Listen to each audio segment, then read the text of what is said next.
Below is the introduction for the historical narrative, written in English in an engaging yet factual style.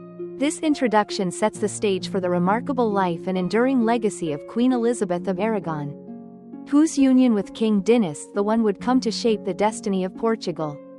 The narrative that follows immerses us in the rich tapestry of 13th-century Iberia, a time of profound transformation, vibrant cultural exchange, and bold political maneuvering. In these pages, we journey back to an era when kingdoms were forged not merely by the sword but by the power of ideas, alliances, and the visionary leadership of individuals whose influence transcended their lifetimes. In the late 1200s, the Iberian Peninsula was a landscape of contrasts, rugged mountain ranges, fertile plains, and bustling cities where trade, art, and scholarship flourished under the patronage of enlightened rulers. At this time, Portugal was emerging from centuries of strife and fragmentation, a nation on the cusp of redefining its identity and future.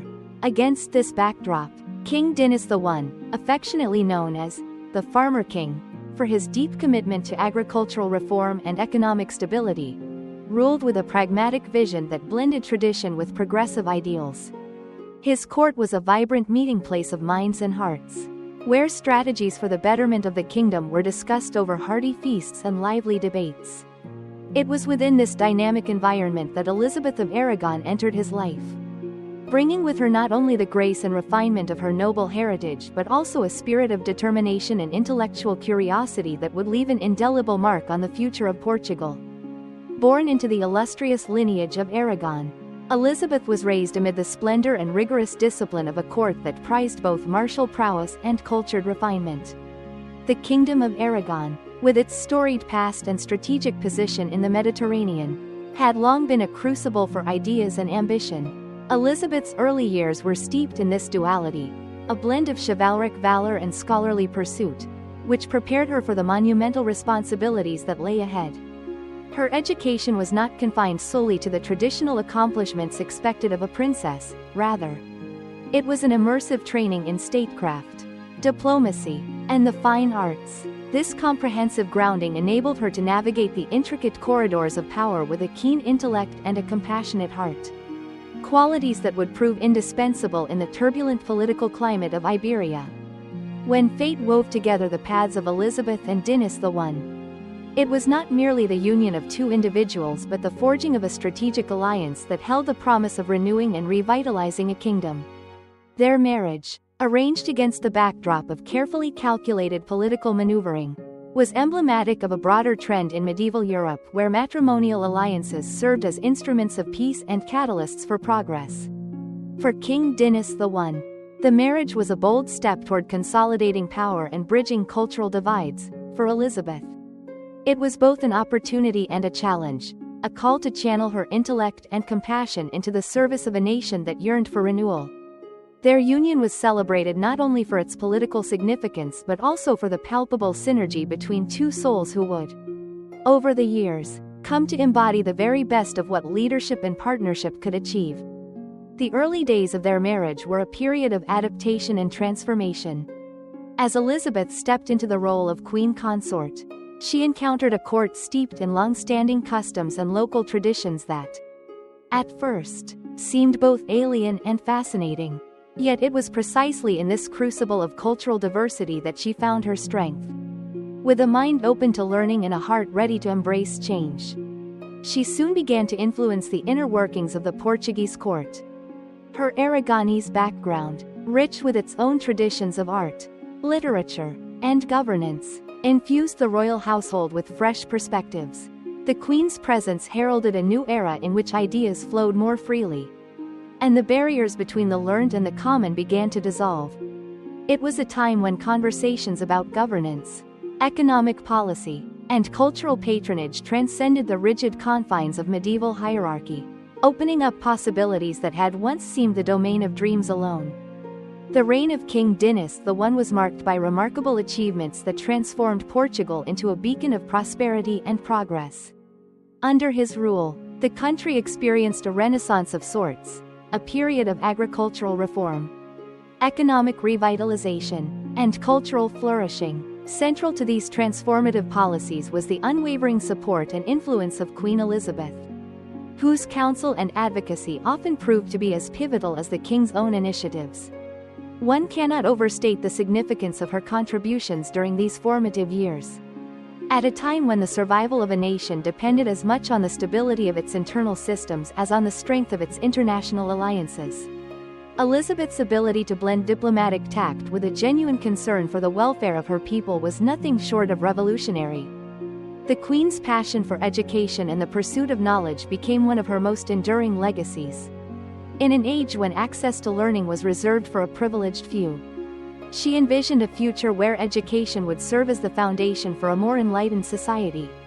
This vision reached its zenith with the founding of what would become one of Portugal's most prestigious institutions, the University of Coimbra. The establishment of this center of learning was not merely an act of statecraft.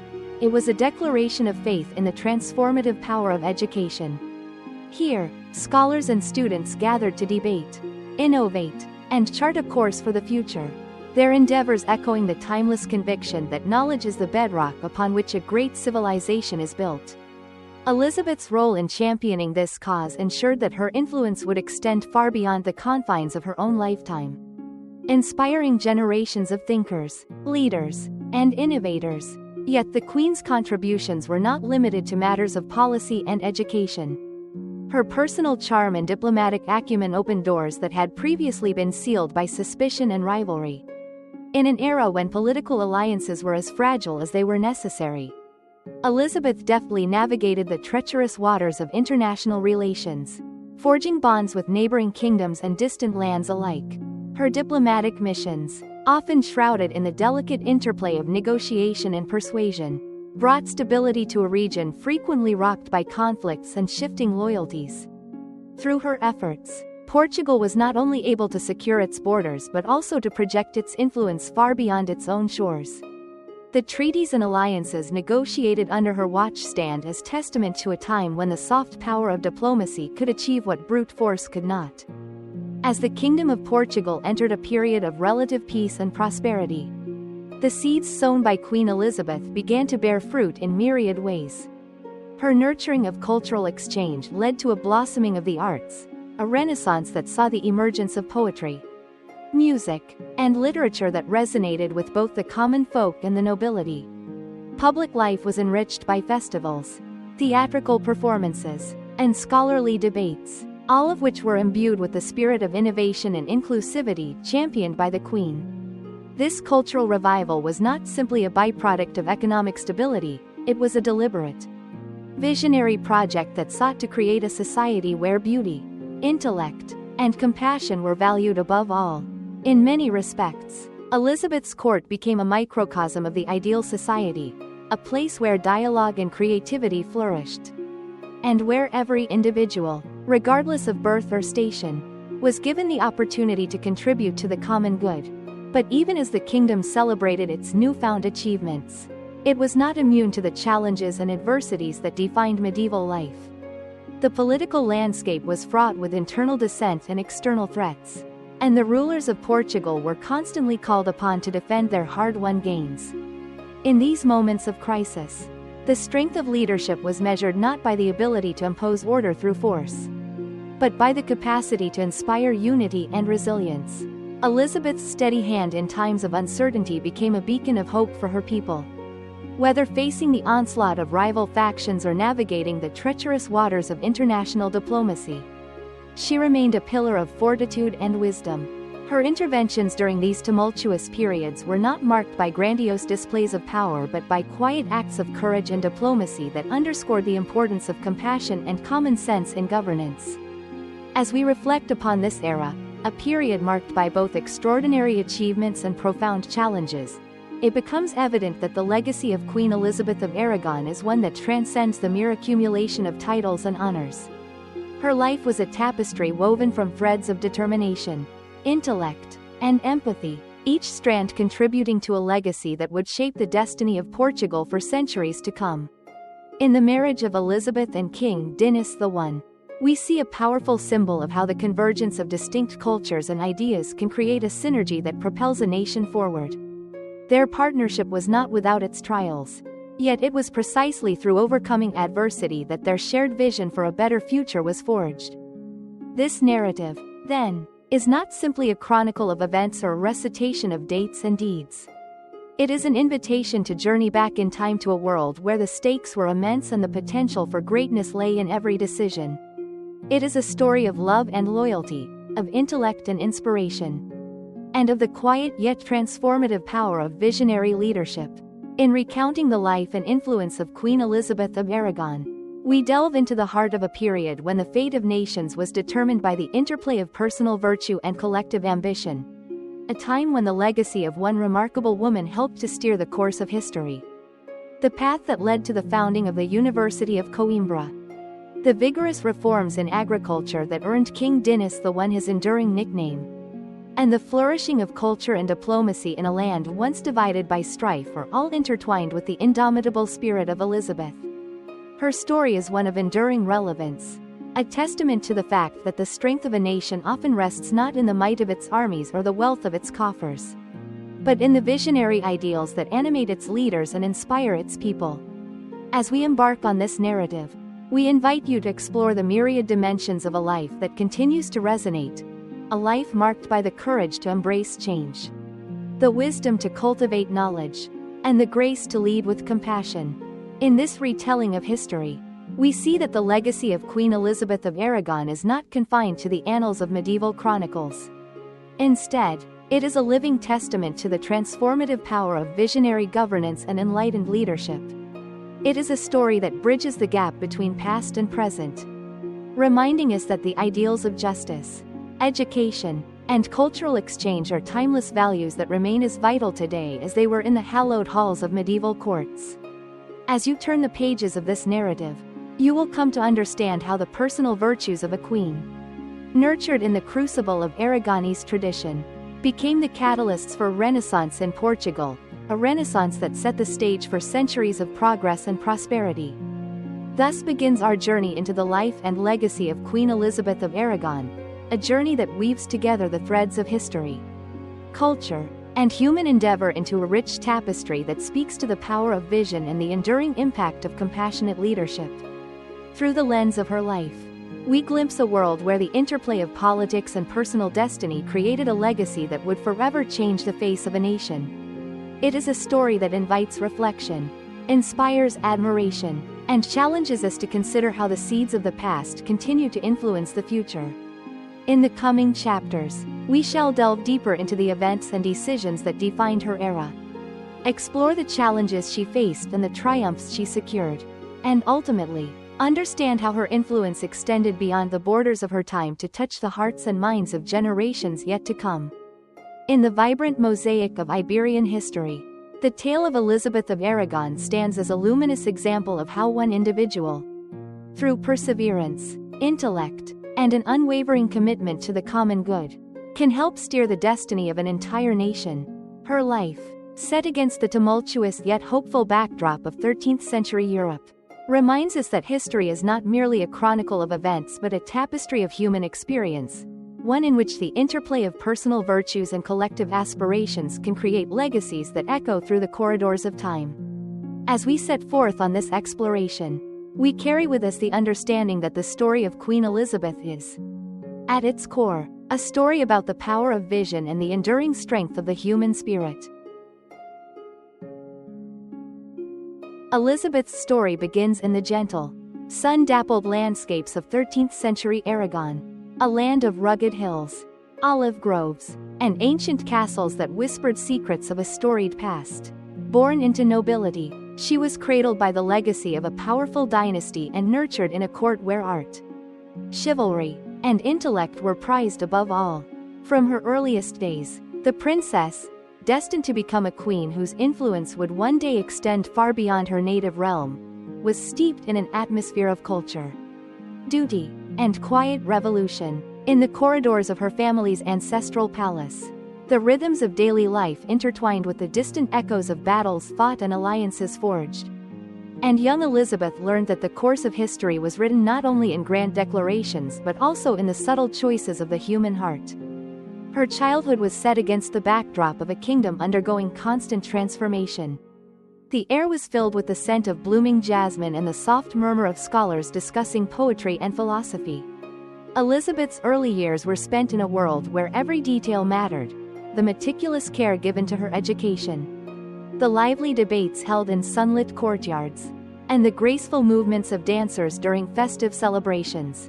Even at a tender age, the princess demonstrated a keen curiosity that led her to explore every hidden corner of the palace gardens and every secret passage within the ancient stone walls. It was in these moments of quiet exploration that the seeds of her future vision were sown, an unyielding belief in the power of knowledge and the importance of cultural exchange. The noble household into which Elizabeth was born had long been renowned for its commitment to excellence. Her father, a man of stern yet fair character, governed with a blend of traditional wisdom and an openness to new ideas.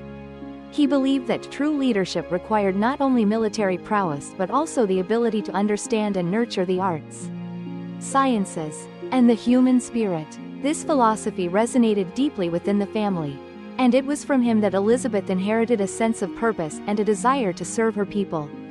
In the early light of each day, as the palace awoke to the soft clatter of servants and the harmonious calls of minstrels, Elizabeth's mind was filled with questions about the world beyond the fortified walls.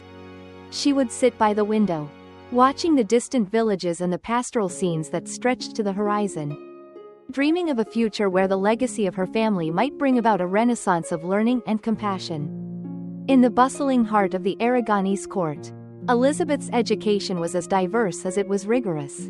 Unlike many girls of her era, whose studies were often limited to the domestic arts, she was afforded an education that spanned literature, philosophy, music, and the martial skills considered essential for a noblewoman. Tutors from across Europe were invited to share their knowledge, and under their guidance, Elizabeth learned to read and write in multiple languages, including Latin and the refined tongue of the court. Her instructors marveled at her quick grasp of complex ideas and her insatiable appetite for wisdom. She spent long hours poring over illuminated manuscripts in the vast library of her family's estate, absorbing lessons that would one day inform her decisions as a queen consort. Even as a child, she was taught to value dialogue over discord, reason over impulse, and education as the key to both personal growth and the betterment of society. Beyond the formal lessons, Elizabeth's education was enriched by the vibrant cultural tapestry of Aragon. The palace was a melting pot of traditions, where troubadours sang ballads that recounted heroic deeds and gentle lullabies, and where painters captured the beauty of the countryside in vivid hues. Music, in particular, played a vital role in shaping her sensibilities. The strains of the lute and the haunting melody of the flute resonated through the halls, inspiring in her a deep appreciation for the ephemeral beauty of art and the enduring power of expression. In these moments, as the notes wove through the air like a silken thread binding the present to the past, Elizabeth learned that creativity could serve as a bridge between hearts and minds, uniting people across the divides of language, class, and even conflict. Yet, amid all the splendor and learning, the princess was not insulated from the realities of her world. The kingdom of Aragon, though resplendent in culture, was also a realm defined by the intricate dance of power, rivalry, and duty. Political intrigues, battles for territorial supremacy, and shifting alliances were ever present, and even the most delicate lullabies could be tinged with the melancholy of lives touched by loss and sacrifice. Elizabeth's early encounters with these harsher realities came in the form of whispered conversations among the courtiers, subtle hints dropped during formal gatherings, and the grave expressions of her elders when recounting the struggles that had shaped their lineage. It was in these formative experiences that the princess began to understand that leadership was not solely the domain of strength and splendor, but also of resilience and responsibility. One particular memory from her youth would stay with Elizabeth throughout her life: a quiet afternoon in the palace gardens, where the interplay of light and shadow on the ancient stone pathways evoked a sense of timelessness. As she wandered among the rose bushes and olive trees, a weathered servant recounted tales of past glories and losses, speaking softly of heroes who had come before and the enduring spirit of the people they had once led. In the humble cadence of his voice, Elizabeth discerned the quiet power of history, a force that shaped destinies and inspired hope. The lesson was profound, that every individual, regardless of station, played a part in the ongoing narrative of a nation. This realization instilled in her a deep-seated empathy for the common folk and a resolve to one day advocate for a society in which education, justice, and compassion were available to all.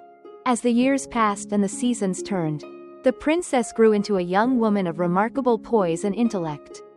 Her beauty was not solely physical, though the gentle grace of her features and the warmth in her eyes were noted by many, but it was her inner radiance, a luminous quality born of her passion for learning and her innate kindness, that truly set her apart. In the quiet moments of reflection that punctuated the rigorous demands of court life, Elizabeth would often retreat to the solitude of a small chapel or a secluded terrace overlooking the sprawling estate. There, amid the soft rustle of leaves and the distant call of a lark, she would contemplate the nature of leadership, the responsibilities of birth, and the fragile balance between tradition and progress. These moments of introspection were the crucible in which her future role as a visionary leader was forged. Family was at the heart of Elizabeth's world. The bonds that united her to her parents, her siblings, and even her extended kin were steeped in mutual respect, duty, and a shared commitment to the welfare of the kingdom. Her mother, a woman of refined grace and quiet determination, played a particularly influential role in shaping her character. From her, Elizabeth inherited a love of literature and a belief in the transformative power of education. Together, they would spend long hours discussing the works of ancient philosophers and the poetic verses of troubadours, finding in them guidance and inspiration for the challenges of their day.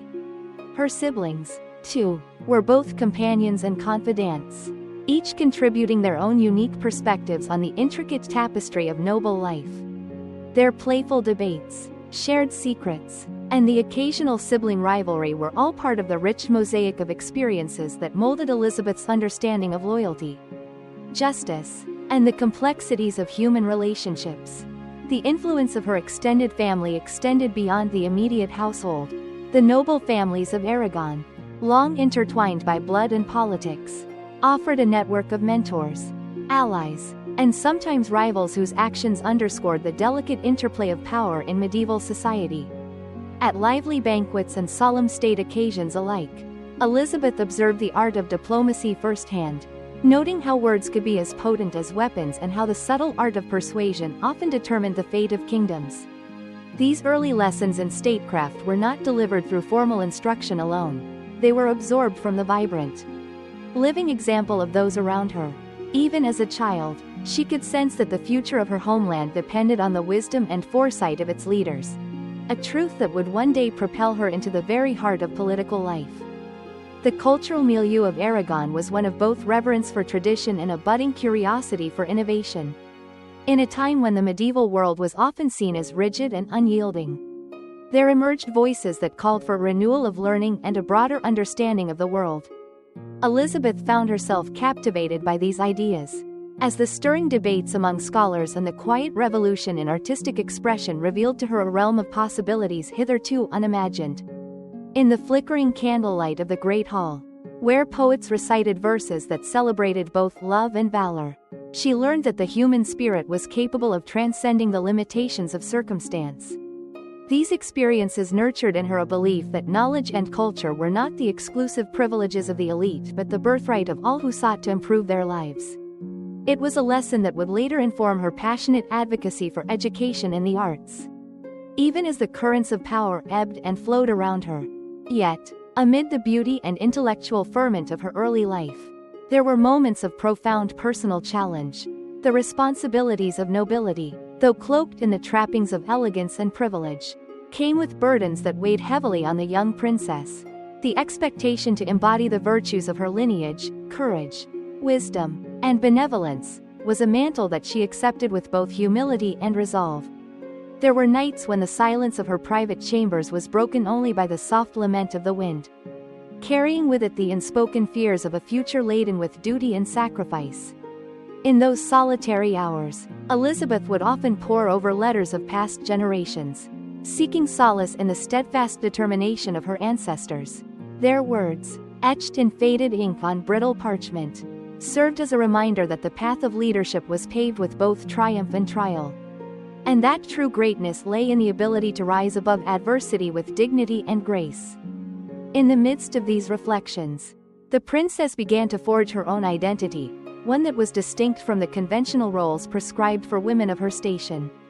While many of her peers were content to occupy the sheltered confines of domestic life, Elizabeth's spirit was restless, yearning for a broader understanding of the world beyond the palace walls. She was drawn to the stories of great women from the past and the legends of heroines whose courage had altered the course of history. These narratives, passed down through generations in hushed tones and reverent whispers, ignited in her a fierce determination to leave her own mark on the tapestry of time. With every new day, she resolved to cultivate not only her mind but also her character, preparing herself for the day when the call of destiny would require her to step forth into a world rife with both opportunity and challenge. The lessons of her youth were not confined solely to the realm of ideas and culture. They were lived experiences that imbued her with a profound empathy for those less fortunate. It was not uncommon for the princess, during moments of rare respite from the formalities of court life, to venture into the nearby villages, disguised in simple garments and accompanied by a trusted retainer. She would walk among the common folk, listening to their stories, their hopes, and their struggles. These journeys, undertaken in secrecy and sincerity, opened her eyes to the hardships endured by those who toiled in the fields and the quiet heroism of everyday life. She learned that the true measure of a ruler's greatness was not in the splendor of the palace or the brilliance of courtly achievements, but in the ability to uplift every member of society. Such experiences forged within her a deep-seated resolve to one day champion reforms that would ensure justice, education, and prosperity for all, regardless of birth or circumstance. The environment in which Elizabeth grew up was one where the interplay of nature and civilization was celebrated as an art form in itself. The natural world, with its ever-changing moods and vibrant landscapes, was a constant source of inspiration for the poets and painters who frequented the royal court. The princess was often found wandering the labyrinthine paths of the royal gardens, her thoughts as fluid as the gentle streams that meandered through groves of ancient trees. In these moments of quiet communion with nature, she felt a profound connection to the land, a bond that transcended the mere physical and touched upon the spiritual. The rugged mountains and fertile valleys of Aragon were not just a backdrop to her life, they were living, breathing entities that nourished her soul and kindled in her a reverence for the beauty of creation. It was in this crucible of nature and nurture that the foundations of her future policies, emphasizing sustainability, education, and cultural pride, were quietly laid. As she matured into adolescence, Elizabeth's reputation as a bright and compassionate young woman began to spread beyond the confines of the palace. Courtiers and visiting dignitaries spoke in hushed tones of her insightful observations during state functions and her ability to comfort those in distress with words of kindness and wisdom. Her innate talent for diplomacy and her gentle yet persuasive manner made her a favorite among both the learned and the common. Even in the midst of heated debates about matters of state and the delicate art of forging alliances, her calm presence served as a reminder that strength need not be measured solely by force, but by the capacity to listen, to empathize, and to inspire trust. In time, these qualities would set her apart as not only a dutiful daughter of Aragon but also as a beacon of hope for a future where enlightened governance and cultural refinement could coexist harmoniously. The tapestry of her early life was interwoven with both moments of joyous celebration and the somber recognition of life's inevitable sorrows. Family ceremonies, marked by laughter, music, and the clinking of fine glass, celebrated milestones and victories that brought honor to the lineage.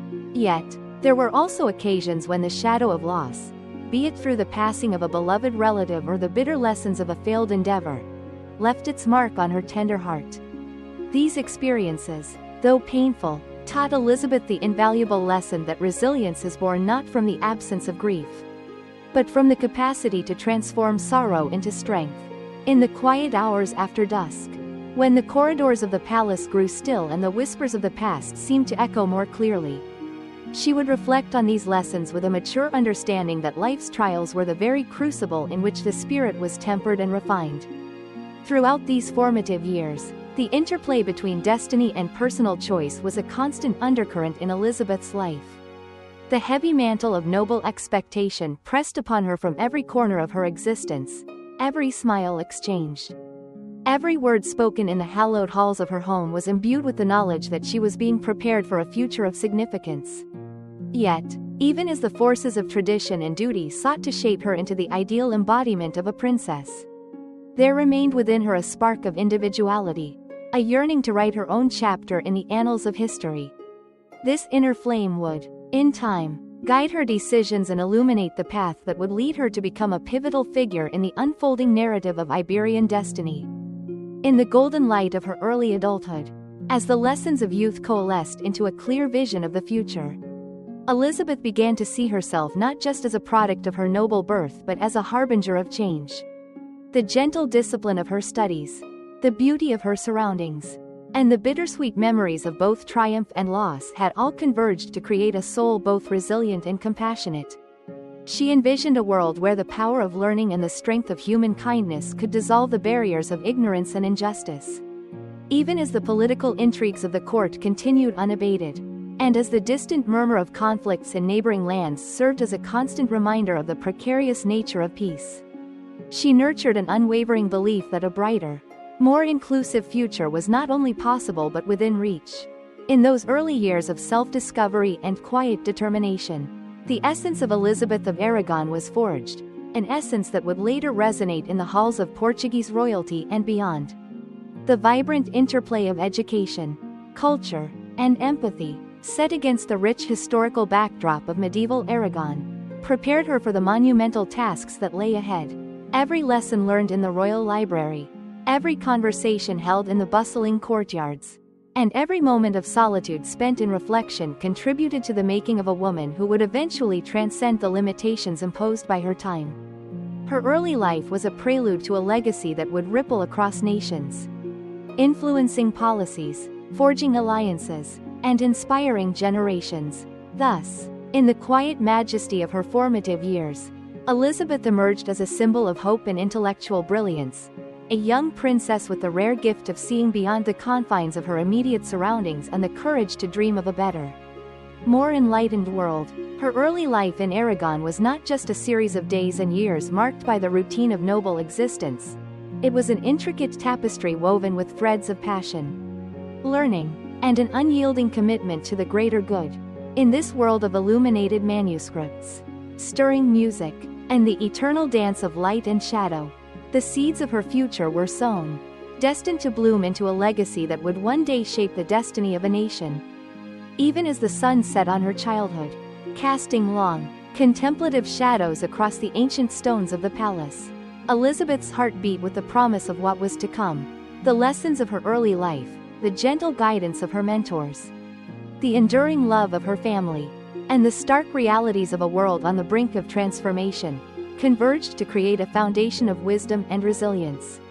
It was a foundation that would sustain her through the trials of adolescence and beyond, preparing her for the moment when the winds of fate would carry her far from the familiar lands of Aragon to a destiny intertwined with that of another kingdom. In the tender embrace of those formative years, Elizabeth learned that true nobility was not measured by wealth or power, but by the courage to remain true to one's ideals in the face of overwhelming challenges.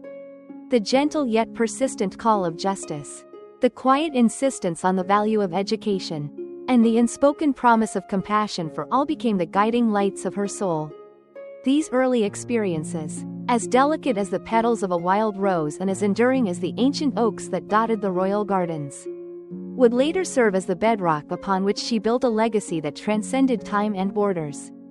Thus, the early life of Elizabeth of Aragon unfolds as a rich, multifaceted narrative, a tapestry woven from the threads of love, learning, and an unyielding vision of a brighter future. In the vibrant courts of Aragon, amid the interplay of tradition and innovation, the seeds of her destiny were planted. They were nurtured by the gentle hands of wise tutors, inspired by the soulful strains of music and poetry, and fortified by the enduring bonds of family and honor. As the world around her evolved and the promise of change began to stir in the hearts of those who dared to dream, Elizabeth's journey was just beginning. a journey that would ultimately lead her to become a force for transformation. A beacon of hope, and a leader whose influence would echo across generations.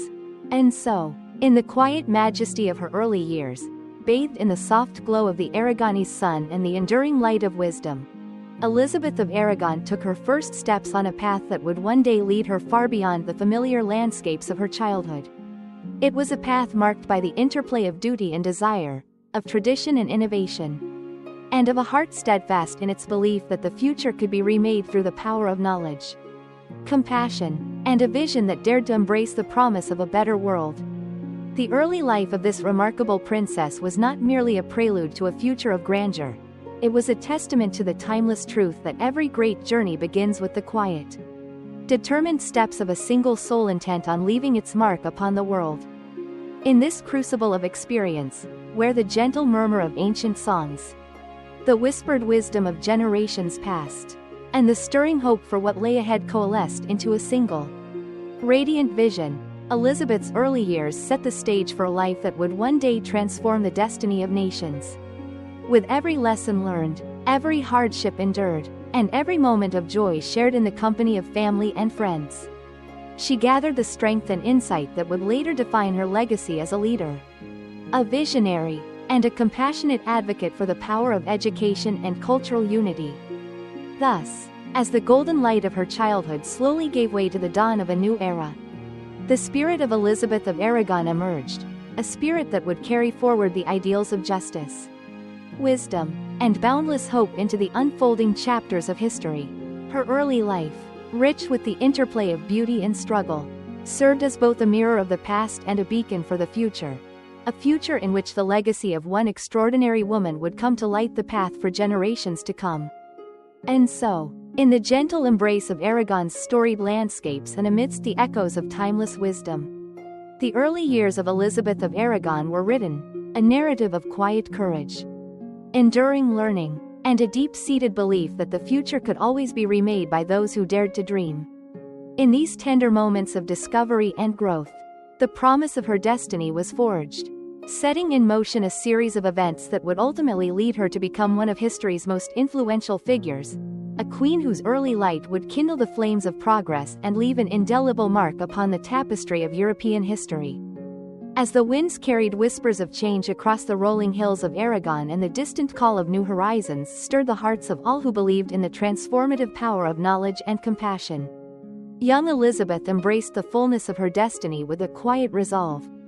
Every step she took, every word she learned, and every lesson imparted by the noble souls around her contributed to the making of a leader who would, in time, become a symbol of hope and renewal, a living embodiment of the idea that true power lies not in dominion or conquest, but in the ability to uplift and enlighten, to forge bonds of unity in a divided world, and to inspire others to reach for a future defined by justice, education, and a deep reverence for the beauty of life itself. In the end, the early life of Elizabeth of Aragon stands as a testament to the enduring strength of the human spirit, a spirit nurtured in the crucible of tradition and tempered by the relentless pursuit of knowledge and understanding. It is a story that, even now, resonates with the timeless truth that every great leader is first and foremost a student of life, whose journey begins in the quiet, unassuming moments of youth and unfolds into a legacy that forever changes the course of history. And so, as the pages of this chapter draw to a close, we are left with the image of a young princess whose heart was already ablaze with the promise of a future filled with hope and possibility, a future in which the gentle light of education, compassion, and cultural unity would one day shine brightly across nations and inspire the generations that followed.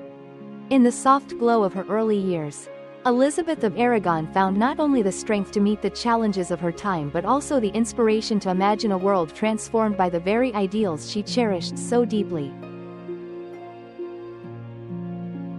In the annals of medieval Iberia, the union between Elizabeth of Aragon and King Dinis I of Portugal stands as one of the most consequential alliances ever forged, a marriage that was not merely a personal bond but a meticulously calculated instrument of statecraft. This chapter of history unfolds during a time when the destinies of kingdoms were determined in the quiet corridors of power as much as on the battlefield.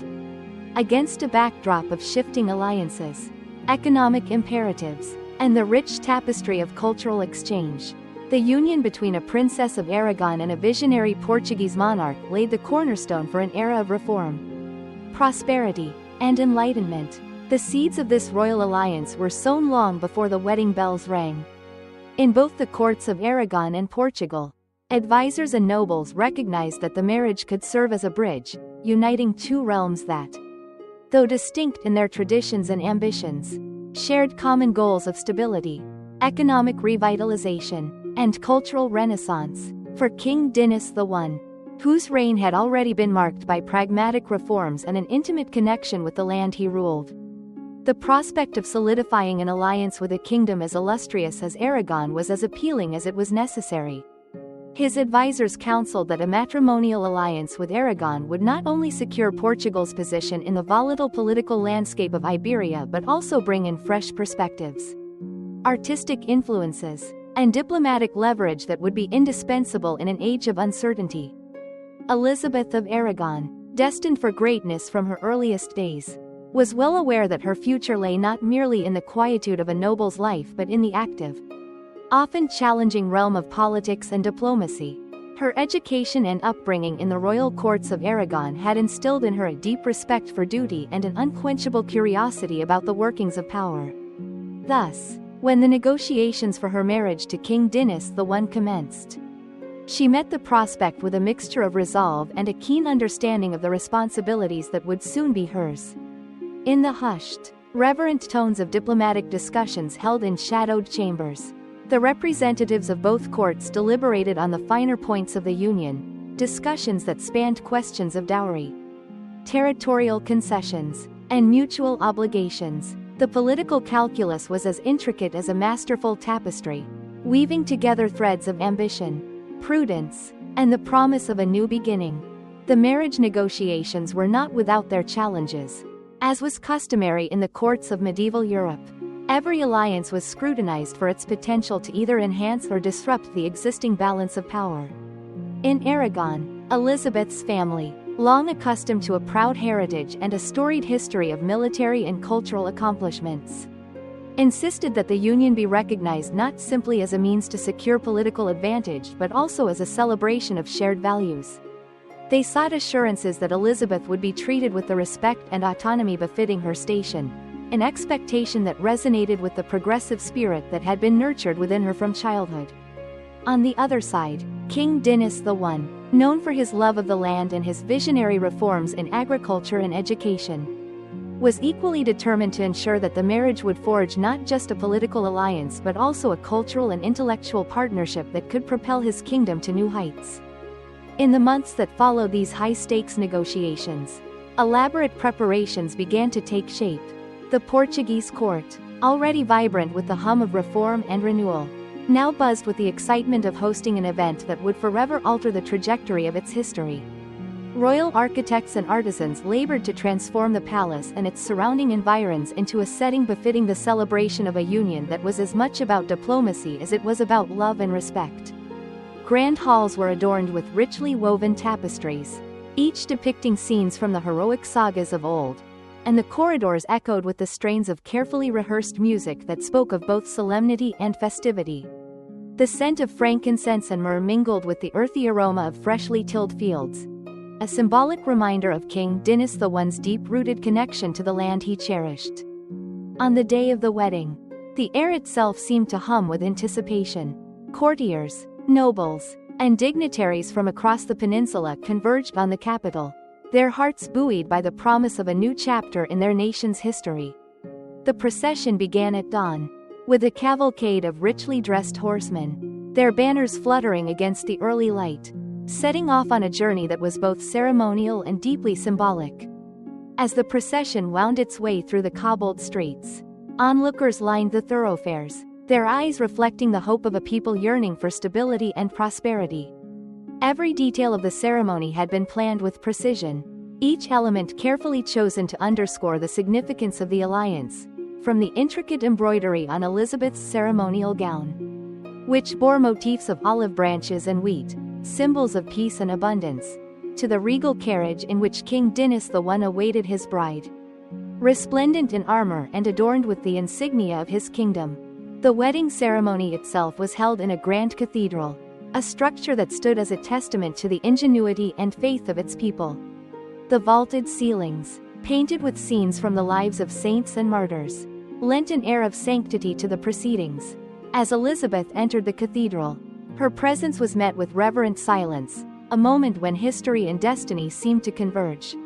Clad in garments of the finest silk, embroidered with gold threads that shimmered like rays of the morning sun, she embodied both the grace of her Aragonese heritage and the quiet strength that would soon define her role as queen consort. King Dinis I, too, appeared at the altar, his countenance resolute and his eyes reflecting the depth of his commitment not only to the alliance but also to the ideals he had long championed: justice, education, and the welfare of his people. The liturgy that followed was a delicate interplay of tradition and innovation. The religious rites, steeped in the solemnity of centuries of practice, were interwoven with elements that celebrated the union of two distinct cultures. Prayers were offered not only for the spiritual well-being of the couple but also for the flourishing of their respective kingdoms. It was as if the divine itself had blessed the union, acknowledging that in this marriage lay the promise of a future where peace and progress could reign. As the vows were exchanged, there was a palpable sense of unity, a recognition that the coming together of these two great houses would be a catalyst for change. The words spoken were not mere formalities, they were pledges of mutual respect, shared destiny, and the aspiration to forge a legacy that would resonate across generations. In the hours following the ceremony, the celebrations spilled out into the streets and courtyards of the city. Banquets were held in opulent halls where tables groaned under the weight of sumptuous feasts, roasted game, fresh bread, exotic spices, and sweet confections that delighted the senses. Music filled the air, a vibrant symphony of lutes, harps, and flutes that provided a soundtrack to the day's festivities. Dancers twirled in elaborate patterns, their movements echoing the timeless rhythms of life itself, while poets recited verses that celebrated not only the beauty of the union but also the ideals of unity and cultural exchange. Amidst the laughter and merriment, there were moments of quiet reflection, as elders and scholars alike recognized that this marriage was not simply a convergence of two lives but the merging of two legacies.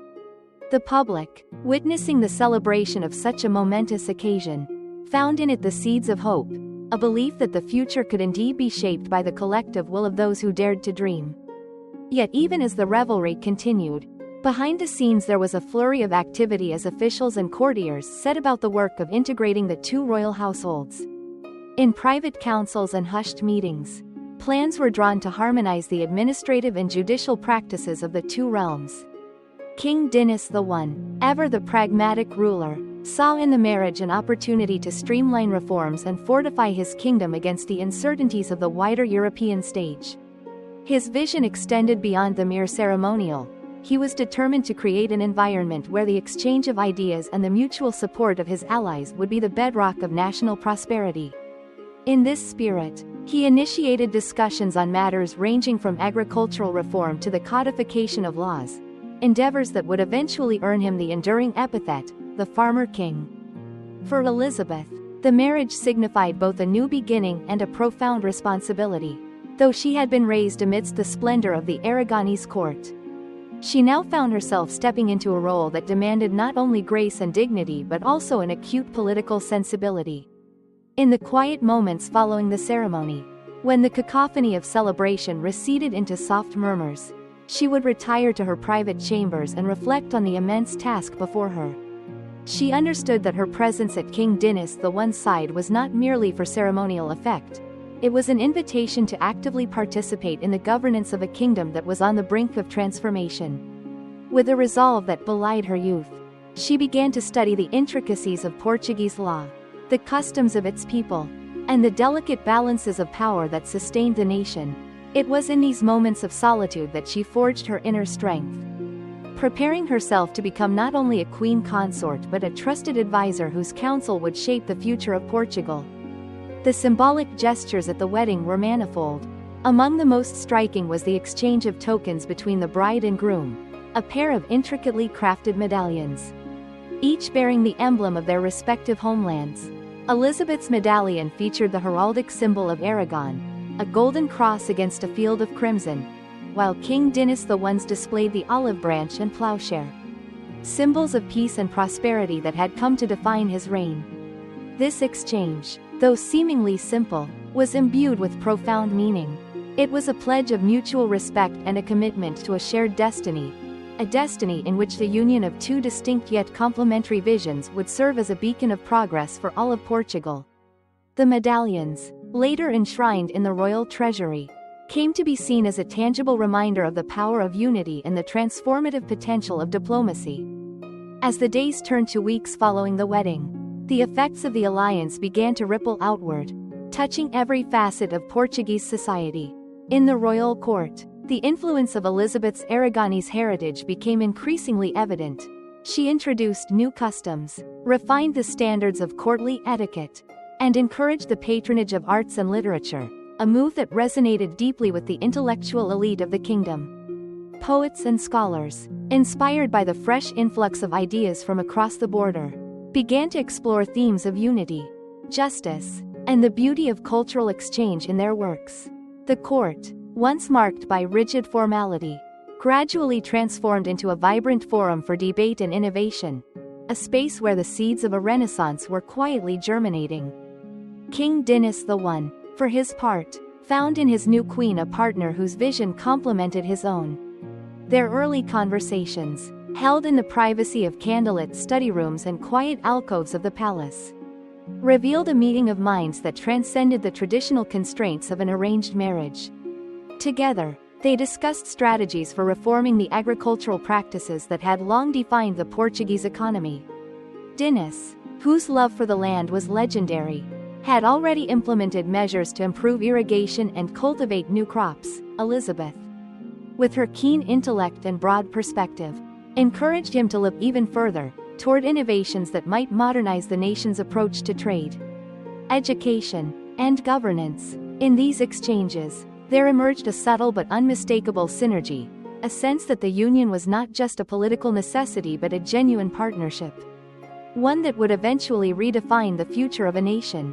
The diplomatic implications of the marriage extended far beyond the borders of Portugal. In the courts of neighboring kingdoms, the union was hailed as a masterstroke of statecraft, a sign that Portugal, under the reign of King Dinis I and with the enlightened influence of Queen Elizabeth, was poised to assume a greater role on the European stage. Envoys from Castile, France, and even distant lands such as Italy and the Holy Roman Empire sent messages of congratulation, their letters praising the bold vision that had brought together two illustrious houses. Ambassadors noted that the marriage signified a commitment not only to mutual defense and economic cooperation but also to the pursuit of cultural and intellectual excellence. It was, they wrote, a harbinger of a new era in which diplomacy and dialogue would replace discord and conflict, a vision that resonated deeply in an age marked by frequent skirmishes and shifting allegiances. In the weeks and months that followed the wedding, the practical work of uniting two royal households began in earnest. Administrative councils were reformed to reflect the combined wisdom of both courts, and committees were established to review and harmonize laws that had hitherto been administered in isolation. In one memorable meeting, attended by some of the most learned men of the realm, Elizabeth herself rose to speak about the importance of education and the dissemination of knowledge. With measured words and a calm conviction, she argued that the prosperity of a nation was inextricably linked to the enlightenment of its people, a sentiment that found ready ears among the assembled dignitaries. Her speech, which would later be recorded in the chronicles of Portuguese history, became a touchstone for the reforms that were to follow, influencing policies on education, commerce, and the arts for decades to come. Yet the impact of the marriage was not confined solely to the realm of governance and diplomacy. For the people of Portugal, the union of their king with the Aragonese princess was a moment of palpable pride and hope. In villages and towns across the country, folk songs and ballads began to celebrate the marriage as a symbol of renewal, a promise that the old divisions and hardships of the past would give way to an era of unity and abundance. Markets buzzed with discussions of the new queen, and in the modest homes of laborers and artisans alike. There was a sense that the benevolence of the crown would extend to all corners of society. Public celebrations were held in many towns, where people gathered in communal squares to share in the joy of a nation united by the vision of its rulers. The personal dynamics between King Dinis I and Queen Elizabeth grew increasingly complex as the early days of their union unfolded. While the marriage had been arranged by political necessity, there emerged over time an undercurrent of genuine respect and even affection between the two monarchs. In the quiet moments when the formalities of court life receded, during late-night discussions by the light of a solitary lamp, or in the gentle calm of dawn as they walked together in the palace gardens, their shared commitment to the welfare of Portugal forged a bond that went far beyond mere protocol. Dinis, who had long been known as a ruler of pragmatism and resolve, found in Elizabeth not only a partner in governance but also a confidant whose keen insights often illuminated the path forward during times of uncertainty. In turn, Elizabeth's empathy and intellectual acuity deepened her resolve to support reforms that would benefit not just the aristocracy but every citizen of the kingdom. One of the most striking manifestations of their growing partnership was seen in the realm of economic reform. King Dinis I had earned the moniker, the Farmer King, through his tireless efforts to revitalize Portuguese agriculture, initiatives that included the introduction of new irrigation systems, the cultivation of previously neglected lands, and the promotion of agricultural innovation. Elizabeth, with her acute understanding of the broader social implications of economic prosperity, lent her voice to these initiatives. She visited the rural provinces in disguise, mingling with farmers and laborers, listening intently to their concerns, and later advising on policies that would ease their burdens and enhance productivity. Her efforts to champion the cause of the common people were widely celebrated. And over time, many came to view her as the embodiment of a benevolent and forward-thinking monarchy. The royal wedding and its aftermath also provided a stage for a remarkable cultural fusion. The Aragonese influences brought by Elizabeth began to meld with the established Portuguese traditions, creating a vibrant synthesis that would come to define a renaissance of the arts in the kingdom. Court musicians introduced new instruments and styles, blending the flamenco-inspired rhythms of Aragon with the fado-like melancholy of Portugal. Poets, inspired by the cross-cultural dialogue, composed verses that spoke of love transcending borders and the beauty of a united people. In the royal kitchens, chefs experimented with recipes that combined the culinary techniques of both regions, resulting in feasts that were as innovative as they were sumptuous. This cultural confluence, nurtured by the example set at the wedding, became a cornerstone of the new era, an era in which the arts and intellectual pursuits were celebrated as vital to the nation's identity and progress. As months turned into years, the fruits of the royal alliance became increasingly evident in the daily life of the kingdom. Administrative reforms, many of which had been initiated in the wake of the wedding, began to bear fruit. A more efficient system of taxation was implemented, one that eased the burdens on the peasantry while ensuring a steady flow of revenue for public works. Public infrastructure, from roads and bridges to irrigation channels and public squares, was developed with an eye toward not only functionality but also aesthetic grace, a reflection of the cultural renaissance that had been spurred by the Union. In the courts of law, judges and administrators began to draw upon principles of fairness and compassion that had been championed by both Dinis and Elizabeth, setting a precedent that would influence generations of legal thought. The diplomatic landscape of Iberia was likewise transformed by the Union. With the strength of the Aragonese alliance behind him, King Dinis I was able to negotiate treaties and agreements that enhanced Portugal's security and extended its influence across the region. Ambassadors and envoys were dispatched to neighboring kingdoms with renewed vigor and a clear mandate to forge partnerships that would ensure mutual prosperity and safeguard against external threats. In this context, Elizabeth emerged not only as a symbol of unity but as an active participant in diplomacy. Her fluency in several languages and her refined understanding of cultural nuance made her an ideal emissary in delicate negotiations. And her presence in international delegations was soon regarded as an invaluable asset. In countless meetings and treaties, her poised and thoughtful contributions helped to diffuse tensions and build bridges between erstwhile adversaries. Yet, amid the grandeur of political triumphs and cultural achievements, there remained an intimate human dimension to the royal alliance, a dimension that would shape the character of the Portuguese court for decades to come. The early days of Elizabeth's life as queen consort were marked by personal sacrifices and quiet moments of introspection. While the public celebrated the union as a harbinger of national renewal, within the private chambers of the palace, both monarchs wrestled with the immense responsibilities that now lay upon their shoulders. In the soft glow of twilight, after the last of the festivities had faded into memory, Dinis and Elizabeth would sit together, poring over documents and discussing the future of their realm. These moments of quiet collaboration, though unheralded by chroniclers, were the true crucibles in which the foundations of modern Portugal were forged. As the alliance matured, its influence extended to every stratum of Portuguese society. Local leaders and community elders began to echo the ideals espoused by their royal patrons, adopting practices that promoted education, fairness, and the well-being of all citizens. Public libraries were established, and schools were founded in towns that had long been isolated from centers of learning. The ripple effect of the royal reforms was felt in the bustling markets, in the tranquil hamlets of the countryside, and even in the remote fishing villages along the coast.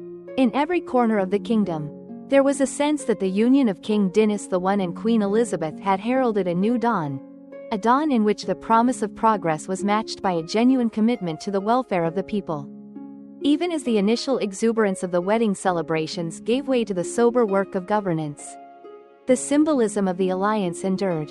The medallions exchanged on that fateful day continued to be displayed as emblems of unity in the halls of government, and the festive images of the wedding were reproduced in manuscripts and later in printed chronicles. Artists, inspired by the vivid imagery of the day, created paintings and sculptures that captured the spirit of the union, images that would be admired by generations to come. In these works of art, Elizabeth and Dinis I were often depicted not as distant sovereigns but as warm, approachable figures whose partnership had laid the groundwork for an era defined by innovation and hope. In retrospect, the marriage between Elizabeth of Aragon and King Dinis I can be seen as a turning point, a moment when the convergence of personal ambition, political necessity, and cultural aspiration reshaped the destiny of an entire nation. The careful planning, the elaborate ceremonies, and the subsequent policy reforms all contributed to a legacy that would echo through the corridors of history. The alliance was not without its challenges. There were disagreements, moments of tension, and inevitable sacrifices made in the name of the greater good. Yet, in every trial, there emerged a deepened commitment to the ideals that had brought them together, the belief that a united kingdom, bound by common purpose and guided by enlightened leadership, could overcome even the most formidable obstacles. In the years that followed, as the alliance matured and the Kingdom of Portugal blossomed under a regime of reform and cultural efflorescence, the memory of that historic wedding remained a touchstone for progress. It was a reminder that even in a world governed by the harsh realities of power and politics, there was room for hope, compassion, and the transformative power of unity. For the people of Portugal, the union was more than a diplomatic arrangement, it was a covenant with the future. A pledge that the reign of Dinis I and the influence of Elizabeth would forever be remembered as the beginning of a golden age. Thus, the chapter of the Royal Alliance is not merely a chronicle of ceremonies and treaties, it is a vivid tapestry of human endeavor, cultural fusion, and the relentless pursuit of a better world. The marriage of Elizabeth of Aragon to King Dinis I was a moment when history, politics, and art converged, a moment that redefined the very essence of what it meant to rule, to create, and to unite. It set the stage for an era in which the boundaries between nations softened, where the exchange of ideas and the blending of traditions paved the way for progress that would resonate far beyond the Iberian Peninsula. As we reflect on this pivotal moment in history, we recognize that the Royal Alliance was both a product of its time and a visionary leap toward the future. It exemplified the belief that true leadership is measured not solely by the strength of armies or the wealth of treasuries, but by the ability to foster unity, to champion education and culture, and to inspire hope in the hearts of the people.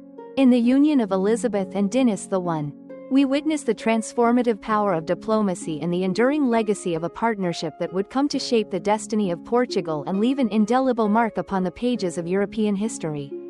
In conclusion, the marriage of Queen Elizabeth of Aragon to King Dinis I was far more than an arranged union. It was a calculated, visionary alliance that brought together the best of two great cultures. It set in motion a series of reforms and cultural exchanges that would not only redefine the identity of a nation but also serve as an enduring example of how personal integrity, intellectual ambition, and compassionate governance can combine to forge a legacy of progress and enlightenment. The echoes of that historic wedding continue to reverberate through the ages, reminding us that even in the most turbulent times, the union of hearts and minds can create a future that is both prosperous and just. Thus, as the sun set on that momentous day and the celebrations slowly gave way to the measured work of statecraft, the alliance between Elizabeth and Dinis I began its quiet, relentless work, transforming courts, communities, and the very fabric of society. Their shared vision, forged in the crucible of political necessity and nurtured by the ideals of education, art, and compassion, would serve as a beacon for all who believed in the possibility of a better world. In the marriage of these two remarkable figures, the people of Portugal found not only a promise of stability and progress but also a stirring call to unity, a call that would resonate across generations and help shape the destiny of a nation. And so, the Royal Alliance, with all its grandeur and promise, marked the beginning of an era that would forever alter the course of Portuguese history. The fusion of Aragonese sophistication and Portuguese resilience laid the groundwork for a cultural and political renaissance, one that would see the kingdom emerge as a beacon of enlightenment in a time often defined by strife. In the heart of that union, amid the lavish ceremonies and the solemn oaths, lay the seeds of a future where education, innovation, and mutual respect would light the path to a brighter tomorrow. When Elizabeth of Aragon first set foot on Portuguese soil, the very air of the kingdom seemed to pulse with both the promise of renewal and the weight of long-established traditions. The transition from her native Aragon to the unfamiliar yet vibrant court of King Dinis I was a journey not only across physical borders but also into a realm of cultural intricacies, political protocols, and the delicate art of governance.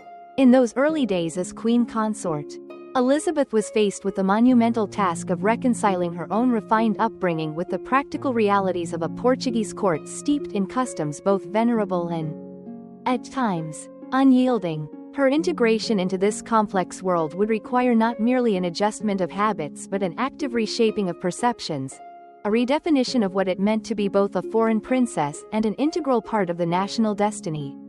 In the quiet moments following the wedding festivities, when the echoes of jubilant celebration had dimmed into a soft murmur within the stone corridors of the royal palace, Elizabeth found herself alone with her thoughts.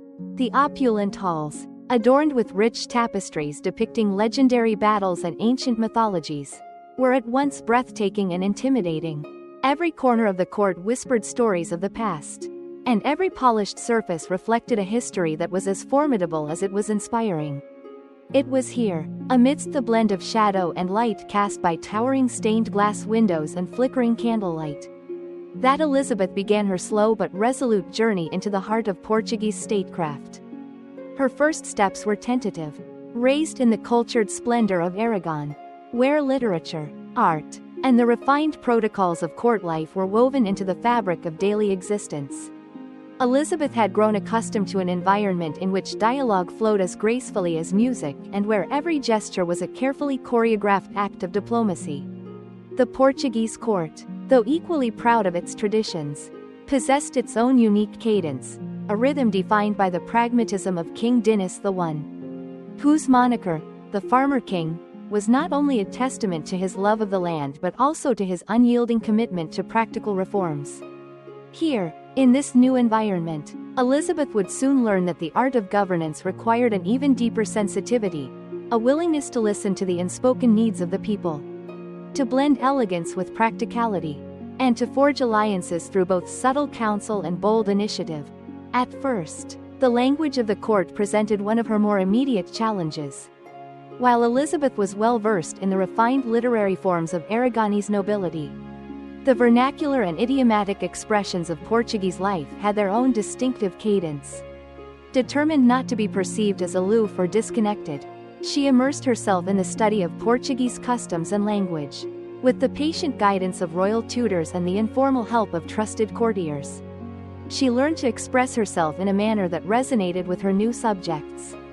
In the whispered conversations of the servants' quarters, the laughter of the townsfolk outside the palace walls, and the solemn declarations of ministers in council meetings, she began to hear the voice of Portugal, a voice that was both earthy and lyrical. Imbued with the hopes and hardships of its people, this linguistic mastery became a crucial tool in her arsenal, allowing her to bridge the gap between the lofty ideals of aristocracy and the everyday realities of a kingdom in transformation. Her first formal audience with the senior members of the court was an event that would define her early reputation as queen consort. Entering the great hall of the palace, a room resplendent with carvings, heraldic banners, and the gentle glow of oil lamps, Elizabeth was acutely aware that every eye was upon her. The atmosphere was charged with anticipation as courtiers, nobles, and ministers alike waited to see how the newly arrived princess would comport herself. Rather than simply adopting the rigid formalities of her predecessors, she chose to let her natural warmth and sincerity shine through. With measured words that were both respectful and resolute, she expressed her desire to learn from the esteemed traditions of Portugal even as she hoped to share the wisdom gleaned from her Aragonese upbringing. This carefully calibrated speech, imbued with both humility and quiet confidence, served as an olive branch to a court that had long been wary of change. It was the first in a series of gestures that would gradually transform the Portuguese court into a space where dialogue, innovation, and cross-cultural exchange could flourish. As days turned to weeks, Elizabeth's presence began to subtly reshape the atmosphere of the court. In council meetings and private audiences, she was no longer seen merely as a decorative consort but as an active interlocutor whose opinions carried weight.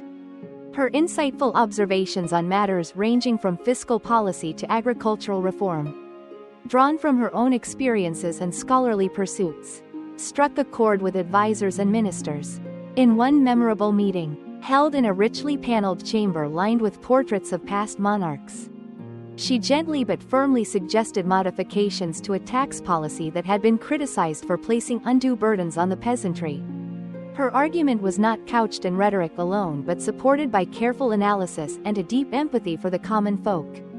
The ministers, initially taken aback by the forthrightness of a queen who was still, in their eyes, a recent arrival, gradually came to appreciate her perspective. In the wake of that meeting, there was a palpable shift in the dynamics of court discussions, a move away from rigid hierarchies and towards a more inclusive, merit-based exchange of ideas. Yet, for all the triumphs in intellectual and political integration, the path was not entirely smooth. The Portuguese court was a microcosm of a nation still healing from centuries of internal strife and external threats. Deep-seated rivalries, entrenched customs, and the occasional undercurrent of suspicion toward those seen as outsiders all posed formidable obstacles. Many courtiers, particularly those whose families had long held sway over the internal politics of the kingdom, viewed Elizabeth's progressive ideas with cautious skepticism. Whispers of discontent and subtle acts of resistance began to circulate among certain factions, fueled by a fear that her Aragonese heritage might dilute the traditions that had long defined Portuguese nobility. Yet, rather than meeting these challenges with the arrogance of entitlement, Elizabeth chose the path of measured diplomacy. She sought out private audiences with dissenting nobles, patiently explaining her vision for a future where the best aspects of both Aragon and Portugal could coexist harmoniously. Through quiet persistence and a genuine willingness to listen, she slowly began to win over even the most hardened skeptics. One of the most remarkable facets of her integration was her dedication to the cultural life of the court. Recognizing that art, music, and literature were not mere indulgences but vital expressions of national identity, Elizabeth actively encouraged the patronage of these fields. She convened salons where poets and philosophers could debate the pressing issues of the day, arranged performances that celebrated both the traditional and the innovative, and commissioned works that fused the stylistic nuances of Aragonese elegance with Portuguese verve. In these gatherings, the boundaries between courtier and commoner, between foreign influence and native tradition, began to blur. The creative energy that was unleashed in these meetings helped to galvanize a cultural renaissance, one in which the arts served as a bridge connecting disparate segments of society. Through her actions, Elizabeth demonstrated that the court could be both a bastion of stability and a crucible for transformation. Her influence extended well beyond the confines of artistic patronage. In matters of state protocol, Elizabeth proved herself to be a keen innovator. The rigid ceremonial customs that had long governed the Portuguese court were not without merit. Yet she recognized that they could also stifle spontaneity and inhibit genuine interaction. With a tactful yet determined hand, she introduced subtle modifications to court rituals that allowed for a more personal and meaningful exchange between the monarch and his subjects. For instance, during state banquets and public ceremonies, she encouraged a style of address that was less formal and more reflective of mutual respect. This reimagining of court etiquette, though it initially met with resistance from traditionalists, eventually found favor among younger courtiers and the emerging class of educated bureaucrats. It was a small but significant step toward creating a court culture that was more responsive to the needs of a modernizing nation. In parallel with her efforts to reform courtly customs, Elizabeth was equally determined to leave her mark on the realm of diplomacy. Recognizing that Portugal's future was inextricably linked to its relationships with neighboring kingdoms, she took it upon herself to serve as an ambassador of goodwill. In an era when the art of negotiation was as critical as the art of warfare, her ability to speak multiple languages and understand diverse cultural nuances was a priceless asset. On several occasions, she accompanied King Dinis I on diplomatic missions to the courts of Castile, Aragon, and even further afield into the realms of France and the Holy Roman Empire. During these missions, her poise, eloquence, and genuine empathy for others often helped to diffuse tensions and open channels of communication that had long been marred by suspicion and rivalry. Her diplomatic endeavors were not mere exercises in protocol, they were heartfelt attempts to build bridges between nations, to ensure that Portugal's voice would be heard in the wider chorus of European politics. One particularly illustrative episode occurred during a delicate negotiation with a neighboring principality that had, for generations, harbored grievances stemming from territorial disputes. The atmosphere at the negotiation table was fraught with tension, and it quickly became apparent that the talks were on the verge of collapsing into recrimination. Seizing an opportunity to break the deadlock, Elizabeth interjected with a proposal that combined pragmatic concessions with an appeal to shared cultural and historical ties. Her intervention was measured yet bold, a demonstration of how empathy and a deep understanding of human motivations could transform even the most intractable of disputes. In the days that followed, as the negotiations resumed with renewed vigor, many of those present acknowledged that it was her unique blend of diplomacy and insight that had turned the tide. This episode, recorded later in the chronicles of the court, became emblematic of her dual role as both a cultural icon and a pragmatic stateswoman, a role that would define her legacy for generations. Of course, integrating into the Portuguese court was not solely about grand public gestures and diplomatic triumphs. Much of Elizabeth's success lay in the quiet, uncelebrated moments of everyday life within the palace. In the early mornings before the formal business of state began, she would often wander the corridors of the palace in search of candid conversations with servants, scribes, and even the low-ranking guards. These encounters, seemingly insignificant on their own, gradually opened her eyes to the manifold layers of Portuguese society. She listened intently to the stories of those who toiled in the kitchens, to the artisans who labored in the workshops, and to the farmers who traveled to the capital to pay homage to their king. In these interactions, she discovered a deep reservoir of resilience, hope, and ingenuity among the common people. Far from being an isolated figure of regal splendor, she became a part of the daily narrative of the nation, a living symbol of the possibility that even those born into privilege could remain connected to the realities of their people. The lessons gleaned from these humble interactions would later inform some of her most progressive reforms.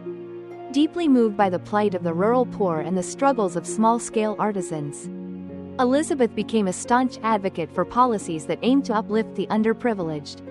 She urged King Dinis I to consider reforms in taxation that would relieve the burden on the working classes and supported initiatives to establish local schools and libraries.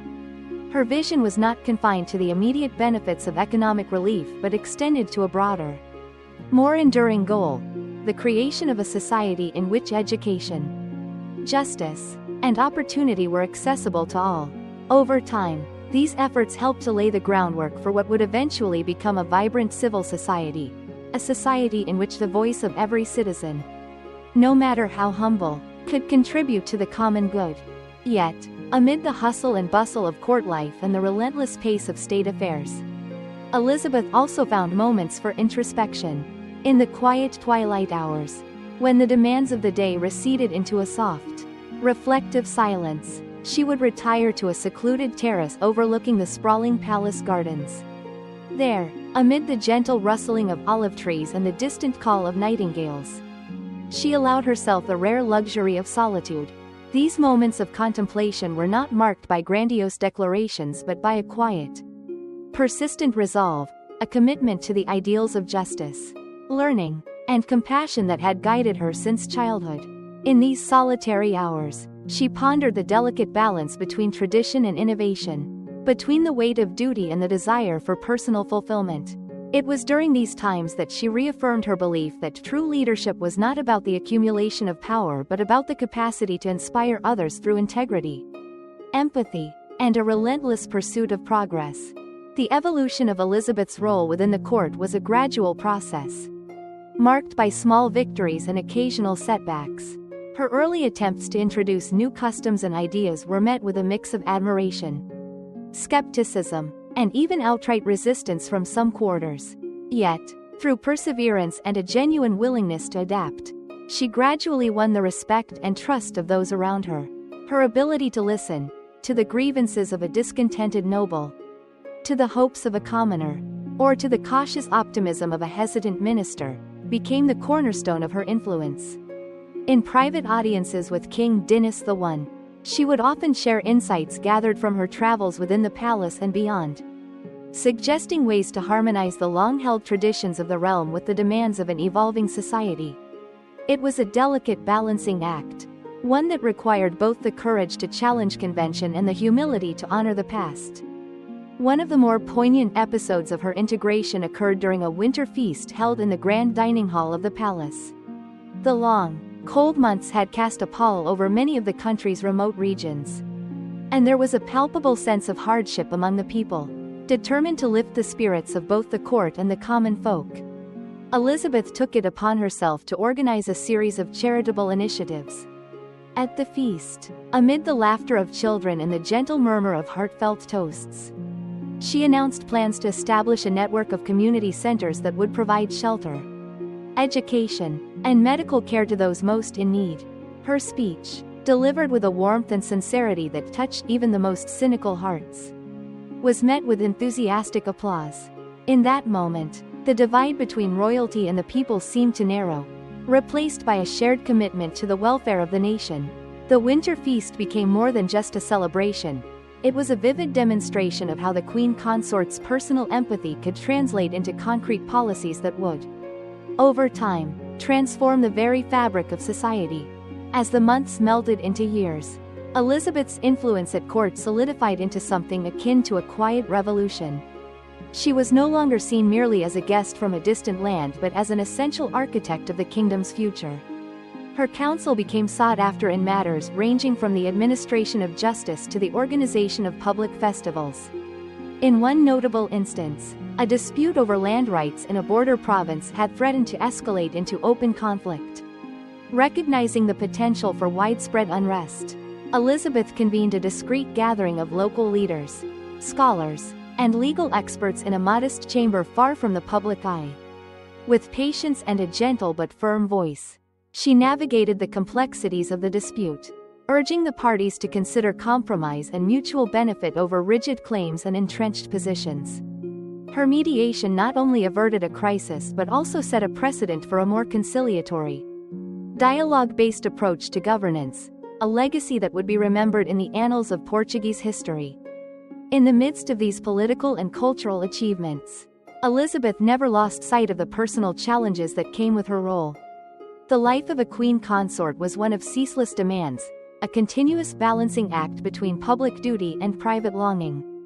There were moments when the solitude of her position, despite the throngs of courtiers and the ceaseless clamor of palace life, weighed heavily upon her. In these instances, she would retreat to her private study, a room lined with ancient books, personal mementos, and quiet reminders of her Aragonese roots.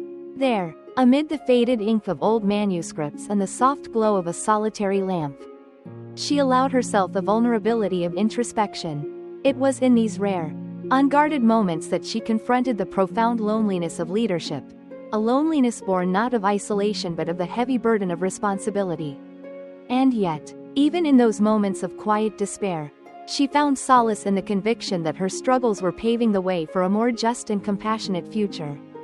The relationships that Elizabeth forged with her fellow courtiers further enriched her experience at the Portuguese court. Over time, she developed close friendships with several influential figures, ministers whose political acumen was matched only by their genuine respect for her intellect, and nobles who, despite their initial reservations, came to admire her unwavering commitment to the welfare of the kingdom. These personal bonds were nurtured through shared confidences, long evenings spent discussing literature and philosophy, and the occasional light-hearted laughter that broke through the rigid decorum of court life. In these moments of genuine human connection, the queen consort revealed a warmth and generosity that transcended the boundaries of rank and tradition. Her presence became a source of comfort and inspiration, a reminder that even in the lofty halls of power, empathy and kindness could flourish. Perhaps one of the most enduring aspects of Elizabeth's integration into the Portuguese court was the way in which she redefined the very nature of the role of a queen consort. Rather than confining herself to the background as a silent supporter of the king's ambitions, she embraced a proactive, engaged role that was as much about vision as it was about protocol. With a combination of scholarly insight, diplomatic tact, and an innate understanding of the human condition, she emerged as a leader in her own right, a leader who could challenge the status quo, inspire change, and foster unity in a kingdom that was both ancient and forward-looking. Her transformation from a foreign princess to a beloved consort was a gradual metamorphosis, marked by countless small victories, moments of courage, and the steady accumulation of respect and admiration from those around her. In the great tapestry of the Portuguese court, Elizabeth's influence began to weave together threads of innovation and tradition. Her insistence on the importance of education, for instance, resonated deeply with King Dinis I's own passion for intellectual and agricultural reform. Together, they embarked on initiatives that not only modernized the kingdom's infrastructure but also enriched its cultural life. The queen consort's advocacy for the arts and sciences helped to lay the foundation for what would later become a golden age of Portuguese scholarship, a period marked by the founding of institutions, the blossoming of literature, and an enduring legacy of intellectual curiosity. In her quiet yet relentless way, Elizabeth ensured that the court was not merely a stage for the display of royal pomp but a dynamic arena for the exchange of ideas that would shape the destiny of a nation. As the years passed and the Portuguese court evolved into a vibrant center of political innovation and cultural renaissance, Elizabeth's role became increasingly emblematic of a new era, a time when the rigid boundaries of the past gave way to the fluid possibilities of the future. Her ability to navigate the complexities of court life, to mediate between entrenched interests and emerging voices, and to remain steadfast in her commitment to the common good earned her a place not only in the hearts of her fellow courtiers but also in the collective memory of the nation. In every reform enacted, every diplomatic mission undertaken, and every cultural event celebrated, the influence of the queen consort was unmistakable, a living testament to the transformative power of vision, empathy, and the courage to embrace change. Even as she settled into her role within the Portuguese court, Elizabeth never lost the sense of wonder and idealism that had defined her early years in Aragon. Her eyes, once wide with the dreams of youth, now shone with the tempered light of experience, a light that illuminated both the splendor of the present and the promise of a future yet to be written. In the quiet interludes between the bustling events of state and the solitary hours of reflection, she often revisited the lessons of her childhood, the importance of learning, the value of empathy, and the belief that every individual, regardless of station, could contribute to the greater good. These enduring principles, instilled in her from a tender age, continued to guide her actions as she navigated the labyrinthine complexities of court life and national governance. Thus, the integration of Elizabeth of Aragon into the Portuguese court was not a single, isolated event but a long, unfolding process, a gradual melding of cultures, ideas, and aspirations. In every carefully chosen word, every empathetic gesture, and every innovative reform, she demonstrated that true leadership was not confined to the exercise of power but was defined by the ability to listen, to understand, and to inspire. Her journey from a foreign princess to a beloved queen consort became a microcosm of Portugal's own evolution, a transformation from a realm bound by tradition to a nation poised on the threshold of modernity and progress. In the grand narrative of Portuguese history, Elizabeth's integration into the court stands as a shining example of how the confluence of diverse cultures can create a legacy of unity and enlightenment. Her story is one of resilience in the face of challenges, of the transformative power of empathy, and of the enduring impact that one individual's vision can have on an entire nation. As she continued to weave her influence through the fabric of court life, the Queen Consort not only helped to modernize the administrative and cultural institutions of Portugal but also inspired a spirit of openness and innovation that would echo through the corridors of history. And so, in the tapestry of medieval Iberia, where every thread told a story of struggle and triumph, Elizabeth of Aragon emerged as a beacon of change, a luminous presence whose integration into the Portuguese court forever altered the course of a nation's destiny. Through her unwavering commitment to education, her skillful navigation of political complexities, and her gentle yet firm insistence on the value of every human voice, she transformed the court into a space where the past was honored, the present was enriched, and the future was envisioned with hope and determination. In the soft light of dawn as she walked the marble corridors of the palace, in the lively debates held in intimate chambers, and in the quiet moments of solitude spent in reflection, the legacy of the Queen Consort took shape, one that would endure far beyond her lifetime. Her journey, marked by both the challenges of cultural integration and the triumphs of visionary leadership, became a testament to the power of unity and the transformative potential of empathy and intellect.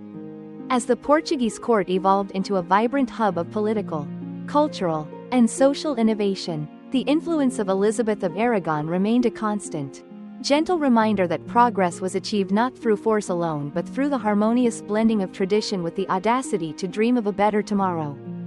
Thus, the story of Elizabeth's integration into the Portuguese court is a saga of quiet revolutions, subtle innovations, and a steadfast belief in the possibility of a more enlightened society.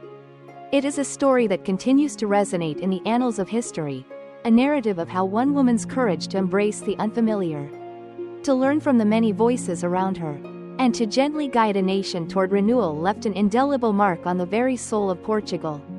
And in that legacy, the memory of the Queen Consort endures, lighting the path for future generations who dare to bridge divides and build a world defined by unity, compassion, and the transformative power of knowledge. As the palace bells tolled in the cool evenings and the soft murmur of conversations echoed in the royal halls, Elizabeth of Aragon, now deeply woven into the fabric of the Portuguese court, stood as a living symbol of possibility. Her integration was not a fleeting moment of adjustment but a lifelong commitment to nurturing a society that cherished both its storied past and its boundless future.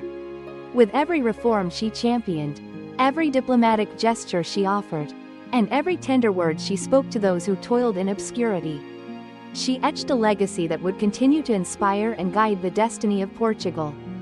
In the end, the journey of Queen Elizabeth was a vivid illustration that true greatness is born from the union of intellect and empathy, from the courage to embrace change while honoring the wisdom of tradition, and from the belief that every individual has a part to play in shaping the collective future.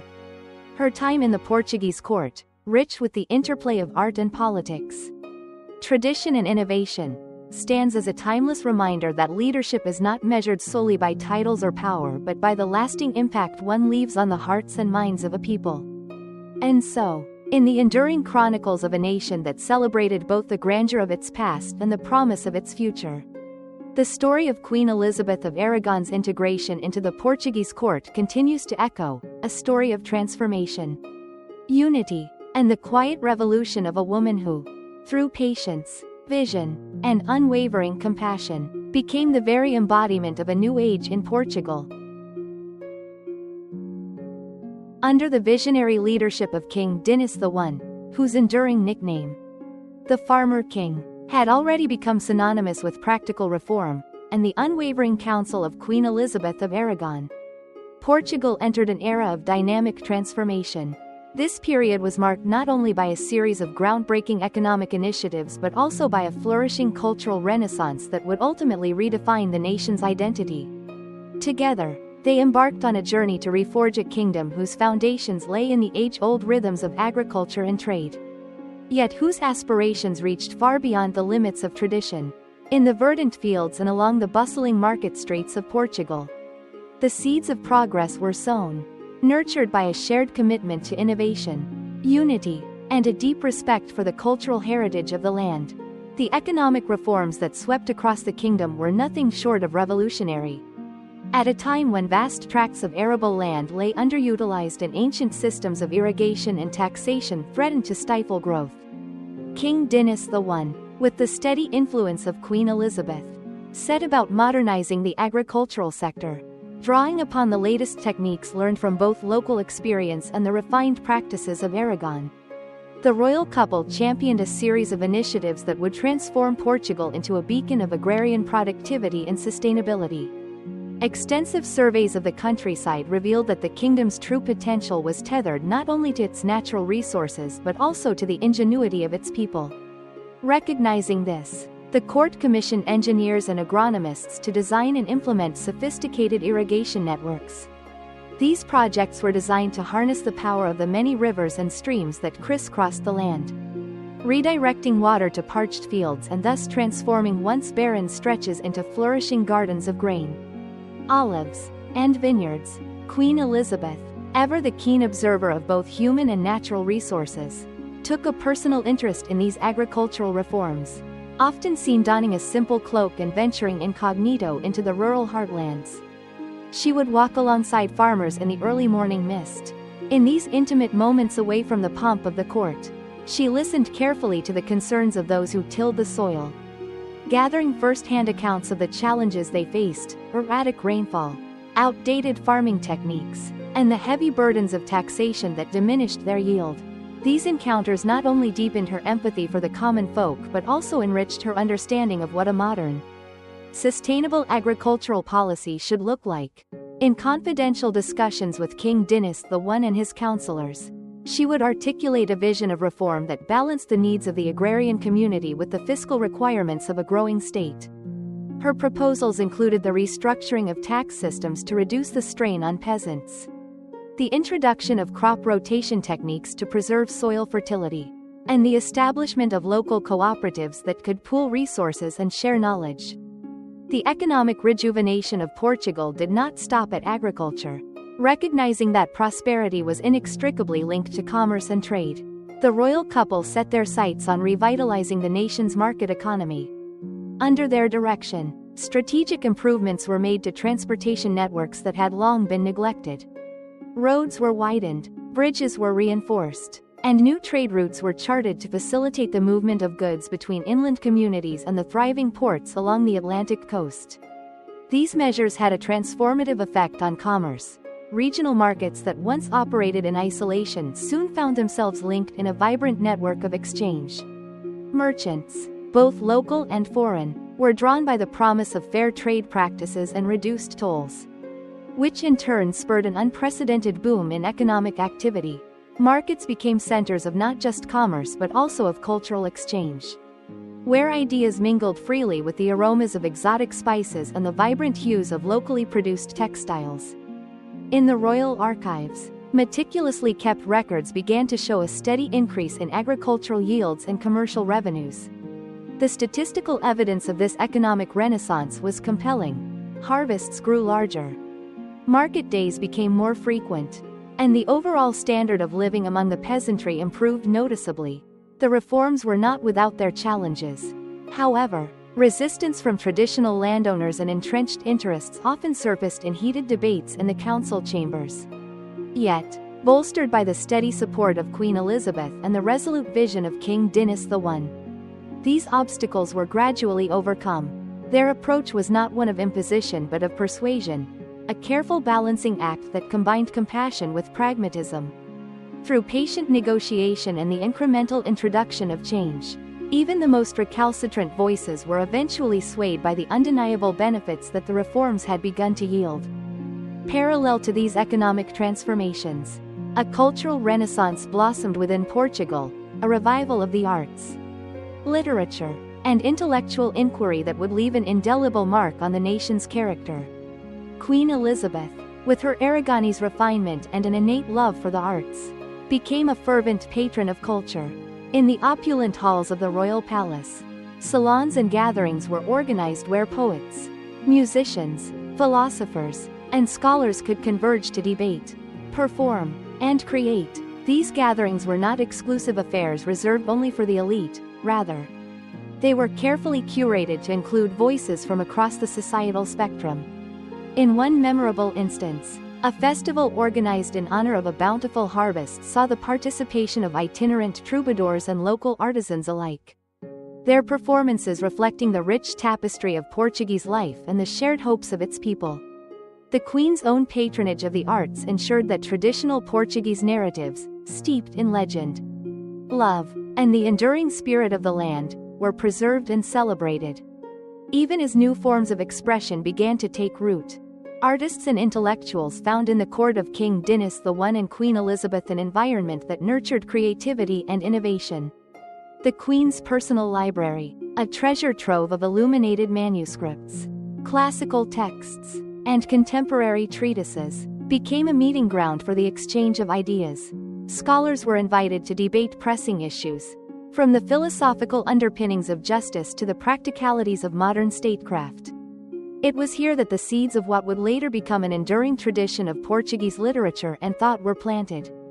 The works produced during this time resonated with an optimism and intellectual curiosity that reflected both the challenges and the triumphs of a nation in transformation. Poets composed verses that spoke of a land reborn, a land where the gentle rustle of the olive groves was matched only by the vibrant cadence of progress. Painters and sculptors, inspired by the newfound prosperity and cultural vibrancy, began to depict not only the regal splendor of court life but also the humble dignity of rural existence. The cultural reforms advanced by the royal couple were as pragmatic as they were poetic. In addition to patronizing the arts, Queen Elizabeth took concrete steps to ensure that education and the dissemination of knowledge were accessible to a broader segment of society. She advocated for the establishment of local schools in rural communities, believing that the key to sustained prosperity lay in empowering individuals through learning. Under her influence, initiatives were launched to compile and preserve the folk traditions of Portugal, oral histories, songs, and customs that had been passed down through generations. These projects served a dual purpose. They instilled a sense of pride in the Portuguese heritage among the common people, and they provided a rich repository of cultural material that would later inspire writers and historians alike. The influence of these reforms soon became evident in the everyday life of the nation. In the countryside, improved irrigation and agricultural practices led to bountiful harvests, which in turn fostered a sense of optimism among farmers and laborers. Prosperity was not confined to the rural hinterlands. Bustling urban centers also began to feel the transformative effects of a more efficient and integrated economy. Trade fairs, once sporadic and localized, evolved into grand events that attracted merchants from across Europe. In these vibrant marketplaces, the mingling of diverse cultures and ideas not only boosted economic activity but also laid the groundwork for a broader cultural synthesis. The new economic policies allowed for a redistribution of wealth that gradually diminished the rigid class distinctions of the past, paving the way for a society in which merit and innovation began to be rewarded. King Dinis I's court, now a hub of progressive thought and artistic endeavor, became emblematic of this era of reform. The palace itself was transformed into a living gallery of the kingdom's achievements.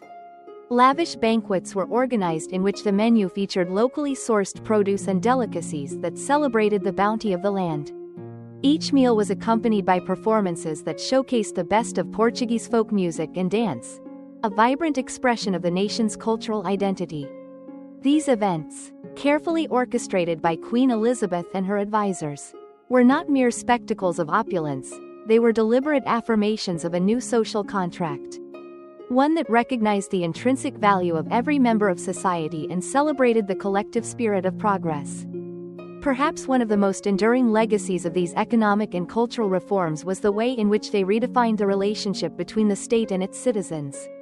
Under the enlightened guidance of their monarchs, the people of Portugal began to see the government not as an oppressive force but as a partner in their collective quest for a better life. The reforms introduced by King Dinis I, with Queen Elizabeth's thoughtful interventions, helped to foster a sense of shared destiny. Public infrastructure projects, for instance, were designed with both functionality and aesthetic beauty in mind, creating communal spaces that encouraged social interaction and civic pride. New roads, bridges, and marketplaces became arteries of both commerce and community life, linking remote regions to the vibrant pulse of the national capital. In the public squares and market stalls, the ideals of the reforms were reflected in the lively exchange of goods, ideas, and culture, a tangible manifestation of a nation in the midst of rebirth. In the realm of governance, the economic and cultural reforms also paved the way for a more participatory model of leadership.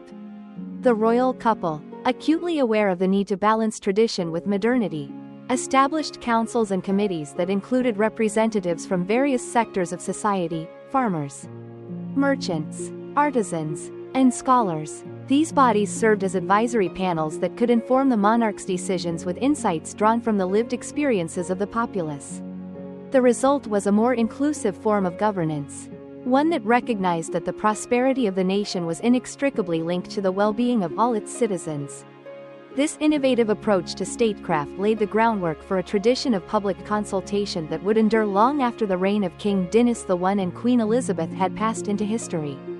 Throughout this period of transformation, the personal partnership between the king and queen was the driving force behind these sweeping reforms. Their shared vision was not confined to lofty ideals or abstract philosophies, it was grounded in a deep, pragmatic commitment to improving the lives of their subjects. In private councils, the two would pore over maps and accounts of harvest yields, discuss the merits of new irrigation techniques, and debate the potential of emerging artistic movements with equal fervor. Their conversations, marked by mutual respect and a relentless pursuit of excellence, became the blueprint for a modern state that balanced economic vigor with cultural enrichment. As the reforms took root, the tangible benefits began to echo throughout the kingdom. Villages that had once been isolated in the rugged countryside now thrummed with newfound vitality.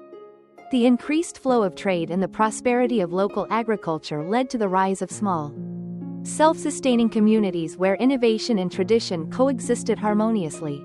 In these communities, local festivals became vibrant celebrations of cultural identity, featuring traditional music, dance, and storytelling alongside displays of artisanal craftsmanship. The very fabric of Portuguese society was being rewoven, one that valued both the practical and the poetic, the innovative and the inherited.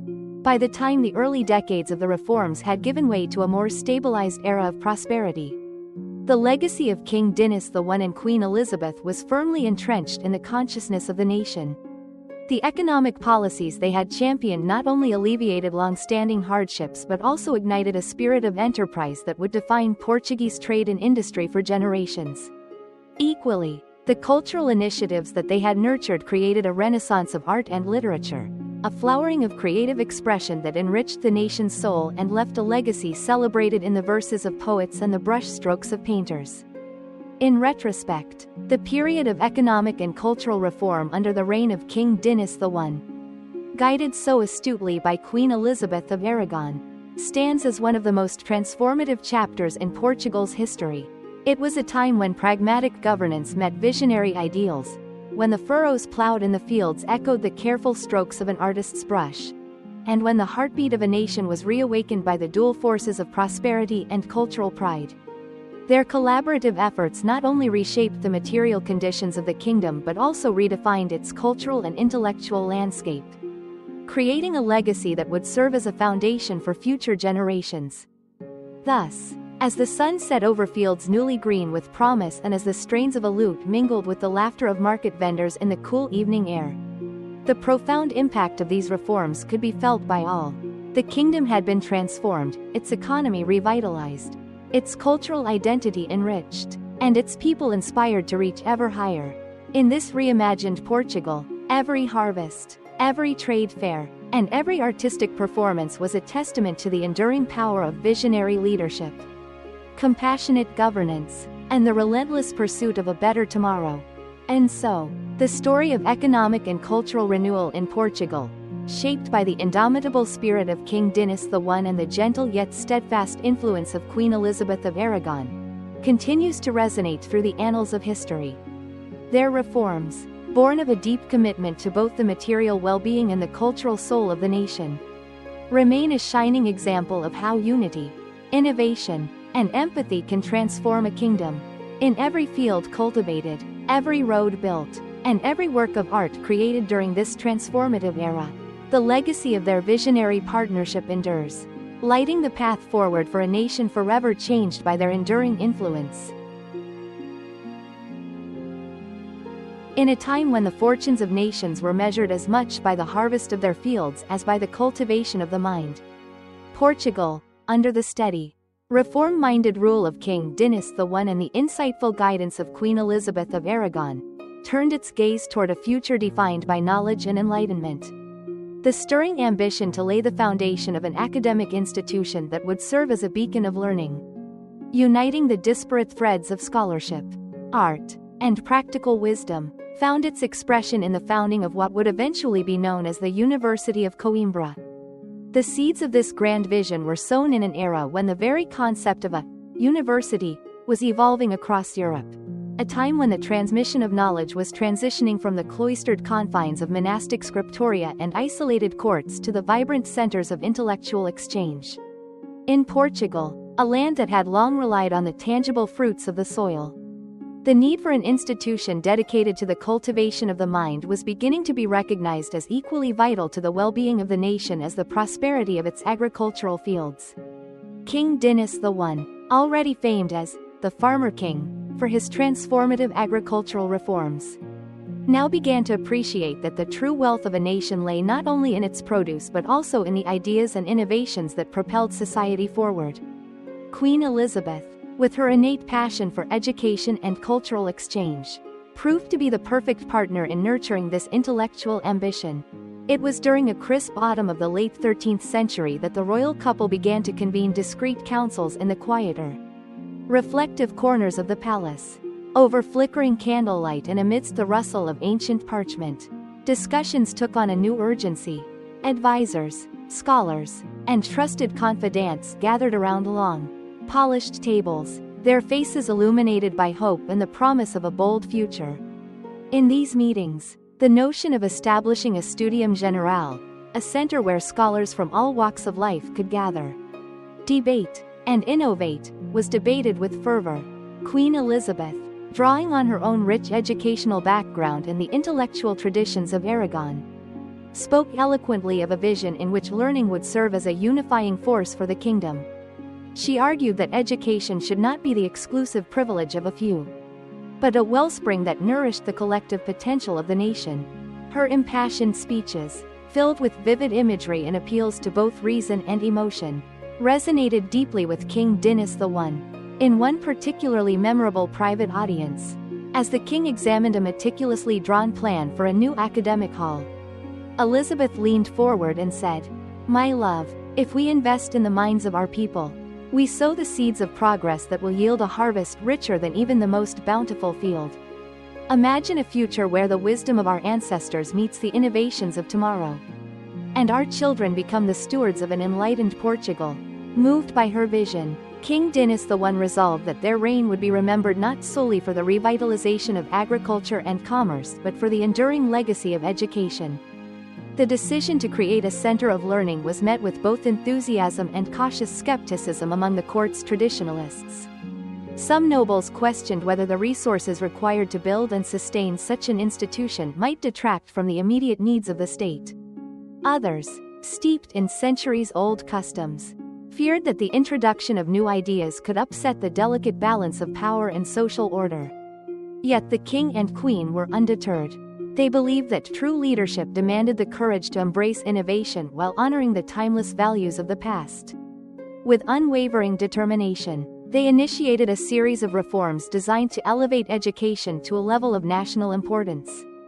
In the early months that followed, plans were drawn up with meticulous care. Royal architects and learned men of the realm collaborated to design a building that would embody the dual spirit of tradition and progress.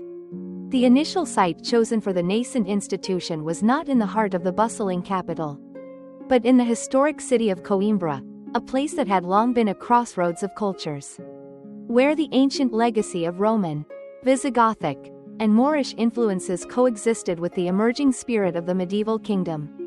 Coimbra, with its storied past and its strategic location along the banks of the Mondego River, was seen as the ideal setting for a center of learning that would bridge the gap between Portugal's illustrious history and its promising future. The construction of the new academic hall was a project that mobilized the talents of a diverse array of artisans and intellectuals. Skilled masons, whose hands had built many of Portugal's enduring fortifications, labored side by side with calligraphers, illuminators, and sculptors whose work elevated the humble stone into a work of art. Over months of relentless toil, the foundation was laid, and the framework of a grand edifice began to emerge, a structure that combined the robust practicality of Portuguese architecture with the refined embellishments inherited from Elizabeth's Aragonese heritage. Intricate carvings depicting allegories of wisdom, justice, and the cyclical nature of knowledge adorned the facades, each motif a testament to the deep-rooted belief that learning was a force capable of transforming society. As the building took shape, so too did the vision for the institution that would inhabit it.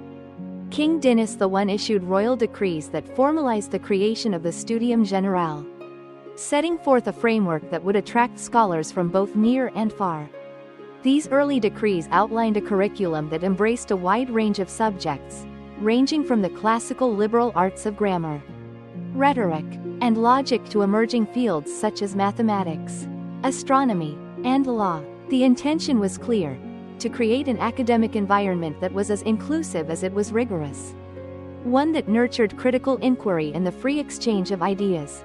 The royal couple envisioned a university that would not only serve the administrative and judicial needs of the kingdom but also stand as a monument to the transformative power of knowledge. The role of Queen Elizabeth in these foundational moments cannot be overstated. With a discerning eye and a compassionate heart, she became intimately involved in the selection of faculty and the formulation of educational policies. Correspondence between the Queen and leading scholars of the time reveals a woman deeply committed to the idea that education was the key to unlocking individual potential and, by extension, the collective prosperity of the nation.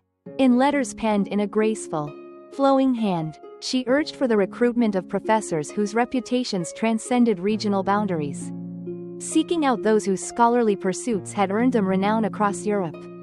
"Let us not bind ourselves to narrow confines," she wrote in one missive, "but rather embrace the diversity of thought that will illuminate every corner of our kingdom."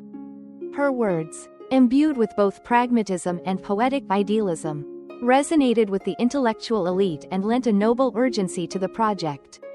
The process of gathering scholars and students was not without its challenges. The early years of the Studium Generale were marked by a gradual, sometimes hesitant, influx of learned men and women who were eager to engage in scholarly pursuits but uncertain of the institution's stability. Many traveled long distances, sometimes through perilous roads, to be part of this pioneering experiment in higher learning. Yet as the halls of the new university began to echo with lectures, debates, and the scratching of quills on parchment, the initial uncertainties gave way to a palpable sense of excitement and purpose. Classrooms, though modest in their early iterations, quickly became sanctuaries of intellectual exploration. Students, hailing from various strata of society, assembled not only to absorb the teachings of their professors but also to engage in spirited discussions that challenged conventional wisdom and pushed the boundaries of established thought. The university soon developed a character that was uniquely its own, a confluence of rigorous academic discipline and an openness to the eclectic influences of Portugal's diverse heritage. In one lecture hall, a professor of law would expound on the principles of Roman jurisprudence, drawing parallels with the emerging legal reforms championed by King Dinis I. In another chamber, a philosopher inspired by the works of Aristotle and Averroes would engage students in debates that traversed topics as varied as ethics, metaphysics, and the nature of human virtue. Such academic dynamism was fueled by the unwavering support of the royal couple, who saw the institution not merely as a repository of knowledge but as a living, evolving organism capable of adapting to the needs of a changing society. Beyond the immediate academic sphere, the establishment of the university had far-reaching implications for the cultural and social fabric of Portugal. The university quickly became a magnet for artistic expression, with poets, musicians, and painters finding in its environs a fertile ground for creativity. It was not uncommon for lively discussions about the merits of a new piece of legislation or the philosophical underpinnings of a legal principle to be punctuated by spontaneous recitations of poetry or the gentle strains of a lute. In this vibrant milieu, the boundaries between the sciences and the arts blurred, fostering an environment where innovation was born of interdisciplinary collaboration. The university became a microcosm of the kingdom's broader aspirations, a place where the pragmatic demands of statecraft coexisted harmoniously with the lofty ideals of artistic and intellectual expression. As the institution matured, it began to attract the attention of neighboring kingdoms and distant lands. Envoys and scholars from Castile, Aragon, France, and even as far as Italy made the journey to Coimbra, drawn by the reputation of a university that was rapidly emerging as one of Europe's foremost centers of learning.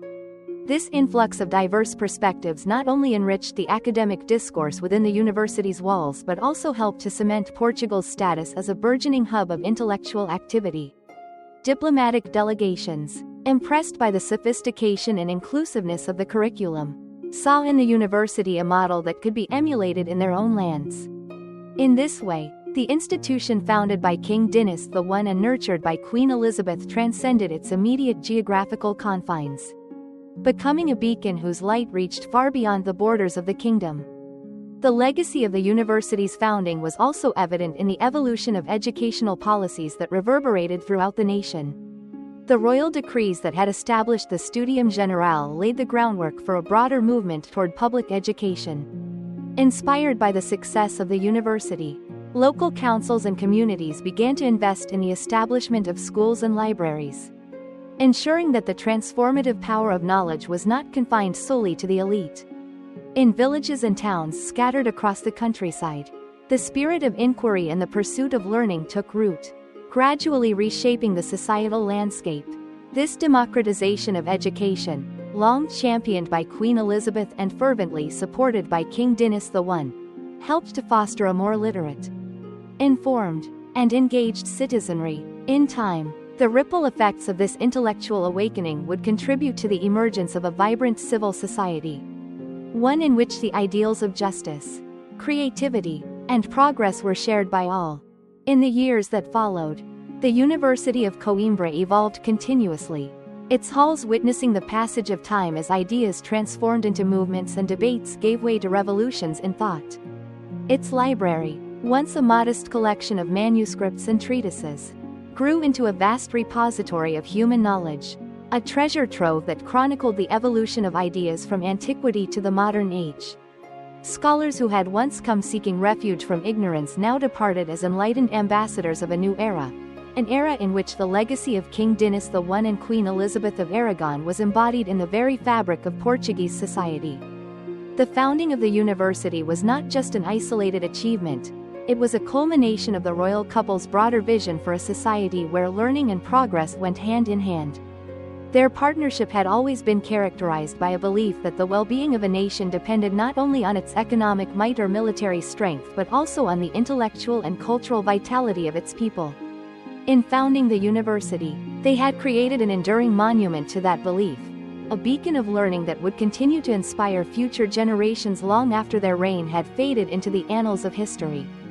Even as political tides shifted and new challenges emerged on the horizon, the legacy of that transformative period remained a touchstone for the Portuguese people. The University of Coimbra, with its storied corridors and hallowed halls, stood as a living testament to the power of education to uplift a society. It was a place where students learned not only from textbooks and lectures but also from the living history of a nation that had dared to dream of a brighter future. The echoes of debates held in its classrooms, the impassioned discourses of its professors, and the youthful aspirations of its students all contributed to a collective memory, a shared commitment to the pursuit of knowledge and the betterment of society. In time, the beacon of learning that was the University of Coimbra would come to symbolize much more than an academic institution. It became a cultural landmark, a place where the threads of history, art, science, and philosophy intertwined to form a rich tapestry of human achievement. The university's influence extended into every corner of Portuguese life, inspiring reforms in governance, shaping the nation's legal and philosophical traditions, and nurturing a generation of thinkers who would go on to leave their own indelible marks on the world. Today, the legacy of that visionary initiative remains palpable.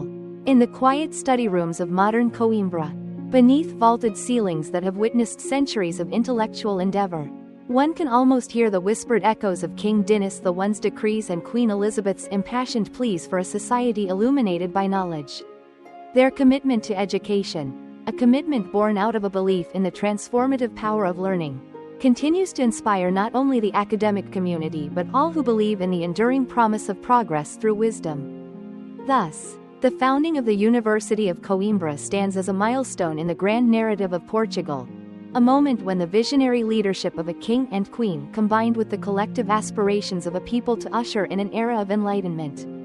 It is a story of courage, perseverance, and an unwavering belief that the seeds of knowledge, once sown, would flourish into a legacy that transcends time and borders.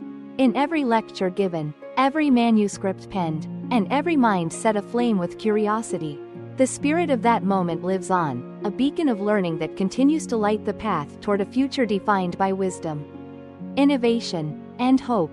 And so, as the sun set on another day over the ancient city of Coimbra, its golden rays glinting off centuries-old stone and the gentle hum of scholarly debate filled the air, the enduring legacy of King Dinis I and Queen Elizabeth of Aragon shone brightly.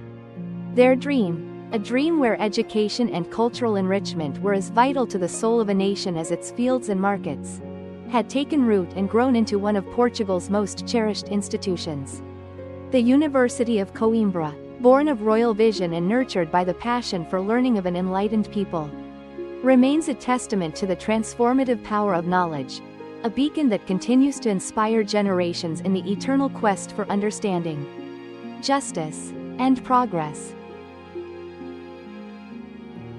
In the ever-shifting tapestry of medieval geopolitics, where the destinies of nations were as much determined by the subtleties of courtly discourse as by the clamor of armies on the battlefield, Queen Elizabeth of Aragon emerged as an unparalleled ambassador of peace and progress.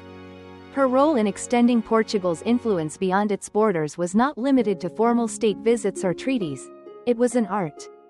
A refined blend of personal diplomacy and visionary strategy that transformed the nation's external relations and redefined the very notion of royal conduct in international affairs.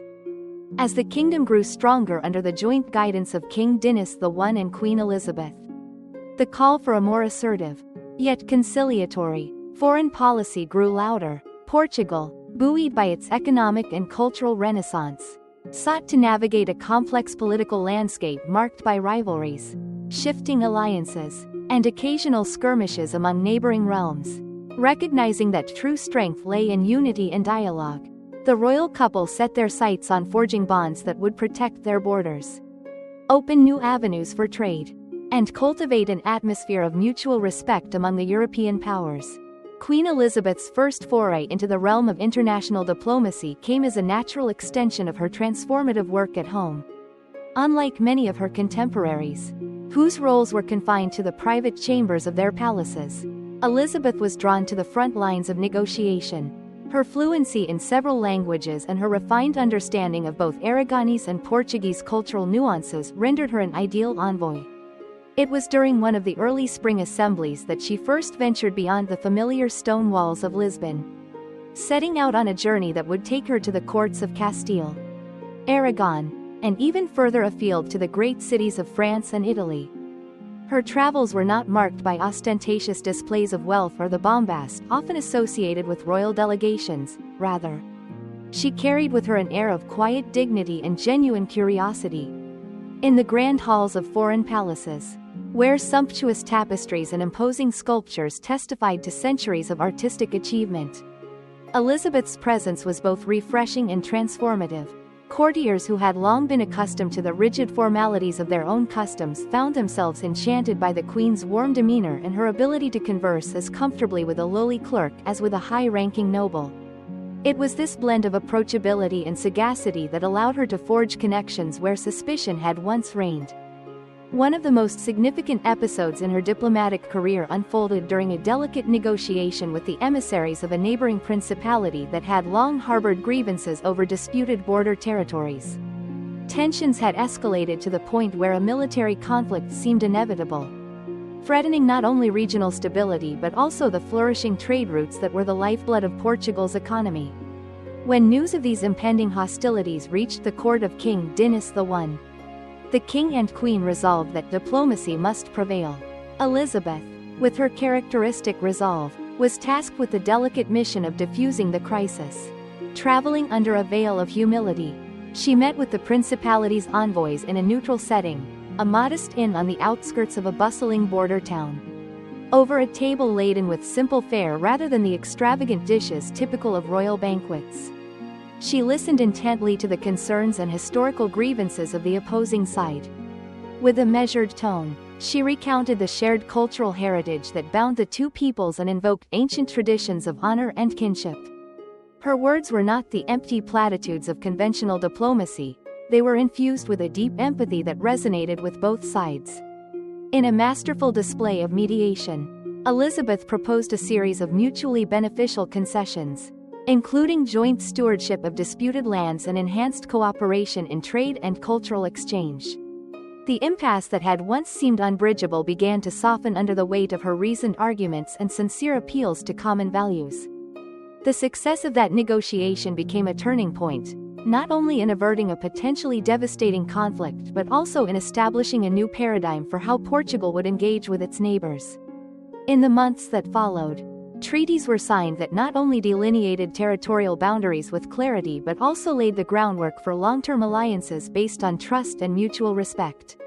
Queen Elizabeth's role in these negotiations was widely lauded in the chronicles of the time, her name becoming synonymous with a form of soft power that could achieve what martial might alone could not. Her diplomatic missions extended far beyond crisis management. On several subsequent journeys, Elizabeth traveled to the courts of France and the Italian city-states, regions renowned for their intellectual and artistic vibrancy. In Paris, where the legacy of the Capetian dynasty had long influenced European culture, she attended academic symposia and public debates, engaging with scholars on subjects ranging from legal philosophy to the nascent ideas of humanism. Her willingness to partake in intellectual discourse, often over cups of strong, spiced wine in candlelit salons, helped to break down barriers that had traditionally separated the diplomatic elite from the scholarly class. In doing so, she not only enriched her own understanding of the world but also brought back ideas and innovations that would later be woven into the fabric of Portuguese governance and culture. In the Italian courts, where art and politics danced a delicate waltz, Elizabeth found both admiration and cautious curiosity. The Italian city-states, fiercely independent yet deeply enmeshed in networks of commerce and diplomacy, saw in her a kindred spirit, one who understood that true power lay in the capacity to inspire and uplift rather than dominate. It was during a particularly memorable visit to Florence that she met with leading patrons of the arts and philosophers who had shaped the cultural renaissance of the region. Over long, meandering discussions in the shadow of grand cathedrals and beneath the frescoed ceilings of private villas, she exchanged ideas about the role of education, the importance of civic virtue, and the ways in which art could serve as both a mirror and a catalyst for social change. These encounters not only cemented her reputation as a cultured and visionary diplomat but also led to a series of cultural exchanges that enriched both Portugal and Italy. Back in Portugal, the results of her diplomatic endeavors began to manifest in tangible ways. The treaties she helped negotiate secured vital trade routes and established a network of alliances that would later prove indispensable in safeguarding the nation's interests. Envoys from foreign courts sent letters of commendation, praising the Queen's ability to navigate complex cultural and political landscapes with grace and effectiveness. Moreover, her efforts to foster international dialogue had a ripple effect on domestic policy. Inspired by her success, King Dinis I began to incorporate elements of diplomatic consultation into his own governance, setting up advisory councils that included representatives from various social, economic, and intellectual spheres. This model of participatory governance, rooted in the very principles that Elizabeth championed abroad, helped to usher in an era of unprecedented prosperity and social cohesion. Yet, for all her public successes, Queen Elizabeth's diplomatic work was as much about personal connection as it was about statecraft. In the quiet hours of her travels, when the grandeur of palaces and the formality of official meetings gave way to the intimacy of handwritten letters and private reflections, she often expressed her belief that diplomacy was not merely a tool for securing treaties but a way of understanding humanity itself. In letters to trusted confidants back at the Portuguese court, she wrote of the transformative power of dialogue and the importance of empathy in bridging even the widest of divides. "In every face I have seen," she once confided, "there lies a story, a shared hope for peace and progress that transcends the barriers of language, custom, and history." It was this belief, a deeply humanistic perspective that placed the dignity and aspirations of individuals above the rigid machinations of power, that underpinned every diplomatic engagement she undertook. Over time, Queen Elizabeth's legacy as the diplomatic queen took on a mythic quality. Chroniclers and poets, inspired by her feats of negotiation and her gentle yet unyielding spirit, composed ballads that recounted her travels and celebrated her successes.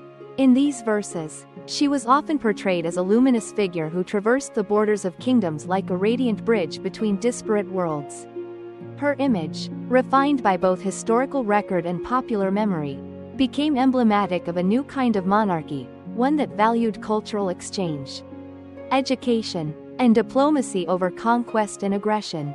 As the years passed, the cumulative effect of her diplomatic missions began to reshape the geopolitical landscape of the Iberian Peninsula and beyond. The alliances she helped forge served as a stabilizing force during times of uncertainty, ensuring that even as rivalries flared and empires shifted, Portugal remained a respected and influential player on the European stage. The channels of communication she opened allowed for the free flow of ideas, goods, and cultural practices, contributing to an era marked by both intellectual vibrancy and economic prosperity. Her work laid the groundwork for a period of relative peace and cooperation, a legacy that would influence the diplomatic traditions of Portugal for centuries to come. In reflecting upon her contributions, one sees that Queen Elizabeth's diplomatic achievements were not isolated acts of political maneuvering but rather the natural extension of a lifelong commitment to the principles of empathy, education, and cultural exchange. Her journeys to foreign courts, her deft handling of tense negotiations, and her genuine desire to understand and connect with peoples of all backgrounds transformed her from a queen consort into a global ambassador of goodwill. She demonstrated that in a world fraught with conflict and suspicion, the soft power of respectful dialogue and mutual understanding could yield results as profound as any military victory. The impact of her diplomacy was felt not only in the annals of treaty and trade but also in the everyday lives of the people of Portugal and her neighboring nations. Markets thrived under new regimes of fair commerce, while the arts and sciences flourished in an atmosphere of shared creativity and intellectual collaboration. The cultural bridges she built extended far beyond the confines of her official missions, creating lasting bonds between communities that might otherwise have remained isolated by language, geography, or tradition. Queen Elizabeth's legacy as the diplomatic queen remains a testament to the enduring power of visionary leadership, a reminder that the most lasting influence is not achieved through force, but through the subtle, transformative art of building bridges between hearts and minds. In her, Portugal found not only a royal consort but also a relentless advocate for the unifying force of dialogue, whose gentle touch helped to secure a future defined by peace, prosperity, and an unwavering commitment to the advancement of human understanding. Thus, as the sun set on her many journeys and the quiet pride of a nation resonated in the letters of grateful envoys and the ballads of inspired poets, the story of Queen Elizabeth of Aragon's diplomatic endeavors became an integral chapter in Portugal's history. Her contributions transcended the boundaries of statecraft and left an indelible mark on the cultural and political landscape of Europe, a legacy of a queen who, with grace and determination, extended the reach of her nation through the power of empathy, intellect, and the timeless art of diplomacy. Queen Elizabeth of Aragon's legacy was not confined solely to her own remarkable achievements or even to the sweeping reforms she shepherded alongside King Dinis I. It was also manifested in the lives and ambitions of her children, the living embodiment of her ideals. The hope for a future where wisdom and compassion would guide the destiny of Portugal. In this period of consolidation and renewal, the royal couple turned their attention not only to governing the present but also to preparing the next generation for the weighty responsibilities of leadership. Thus began an era of nurturing and education that would shape the character, intellect, and vision of her offspring, leaving an indelible mark on the trajectory of Portuguese history. From the earliest days of their youth, the children of King Dinis I and Queen Elizabeth were immersed in a world where education, culture, and diplomacy were as vital as the tangible wealth of land and produce. In the spacious, sunlit corridors of the royal palace, where every stone echoed with the voices of generations past and every tapestry told stories of valor and virtue, lessons in statecraft and compassion were woven into the fabric of daily life. Queen Elizabeth, ever the visionary, took it upon herself to ensure that her children would inherit not only the privileges of their noble birth but also the profound responsibilities that came with it. Under her gentle tutelage, the royal children were introduced early to the classics of literature, philosophy, and law. Their days began with lessons in Latin and the elegant cadences of poetry, followed by rigorous discussions on the merits of justice, the balance of power, and the importance of mercy. In one quiet chamber of the palace, a room lined with ancient manuscripts and softly glowing by the light of a single, flickering candle, Elizabeth would gather her children to read from the works of Aristotle and Cicero. Here, in these intimate sessions, she imparted lessons on ethics and reason, stressing that a ruler's strength was measured not solely by military might or economic power but by the ability to govern with empathy and foresight. The Queen's approach to education was as holistic as it was progressive. While formal tutors instructed the children in the scholarly disciplines, she arranged for them to spend time among the common people, witnessing firsthand the lives and struggles of those who tilled the land, wove the fabrics of community, and sustained the heartbeat of the nation. Disguised in plain attire, the young princes and princesses would accompany their mother on excursions to bustling market towns and quiet rural villages. In these excursions, they learned to listen with genuine interest to the stories of the peasantry, tales of hardship, hope, and resilience. Such experiences were transformative, instilling in them an acute awareness of social responsibility and the belief that leadership must always serve the common good. The lessons extended beyond academia and public service into the realm of personal character and diplomacy. Queen Elizabeth, with her own life marked by the art of negotiation and cultural exchange, was a living example of what it meant to be both a compassionate leader and a persuasive diplomat. In her private study, where shelves bowed under the weight of carefully chosen texts and portraits of illustrious ancestors watched over her quiet reflections, she often recounted stories of her own travels, She spoke of the delicate art of conversation, of the power of a well-placed word, and of the importance of understanding diverse perspectives. Her narratives were not mere recountings of royal exploits but intimate lessons in empathy and strategic thinking. Her children learned that true diplomacy was not about coercion or triumph through force, but about building bridges, fostering trust, and creating partnerships that could stand the test of time. As they grew older, the influence of Queen Elizabeth on her children became increasingly evident. The next generation of the royal family began to take on roles that extended beyond ceremonial appearances, gradually stepping into positions of genuine responsibility within the kingdom. The eldest son, groomed from childhood with the same rigor and compassion that had defined his mother's teachings, took a particular interest in the agricultural reforms championed by his father. Under his guidance, the new techniques of irrigation and crop rotation were not only implemented more widely but were also adapted to the local needs of the diverse regions of Portugal. He visited the fields alongside local farmers, discussing challenges and innovations, and his open manner of communication bridged the gap between the palace and the rural communities. His approach was a living tribute to the lessons of empathy and pragmatism that his mother had instilled in him. Similarly, his younger siblings, each with their own emerging passions and talents, found ways to contribute to the evolving tapestry of Portuguese society. One daughter, known for her keen intellect and love of the arts, became an enthusiastic patron of local theater and music. She organized festivals that celebrated not only the grandeur of royal heritage but also the rich, everyday traditions of Portugal's many communities. These festivals, often held in open-air amphitheaters or the courtyards of ancient castles, became a venue where local performers and poets could showcase their talents, bridging the gap between the refined aesthetics of courtly art and the raw, unfiltered expressions of folk culture. Her efforts ensured that the arts continued to flourish, reinforcing the notion that creativity was an essential element of national identity. Another son, deeply influenced by his mother's diplomatic acumen, took a keen interest in foreign affairs from an early age.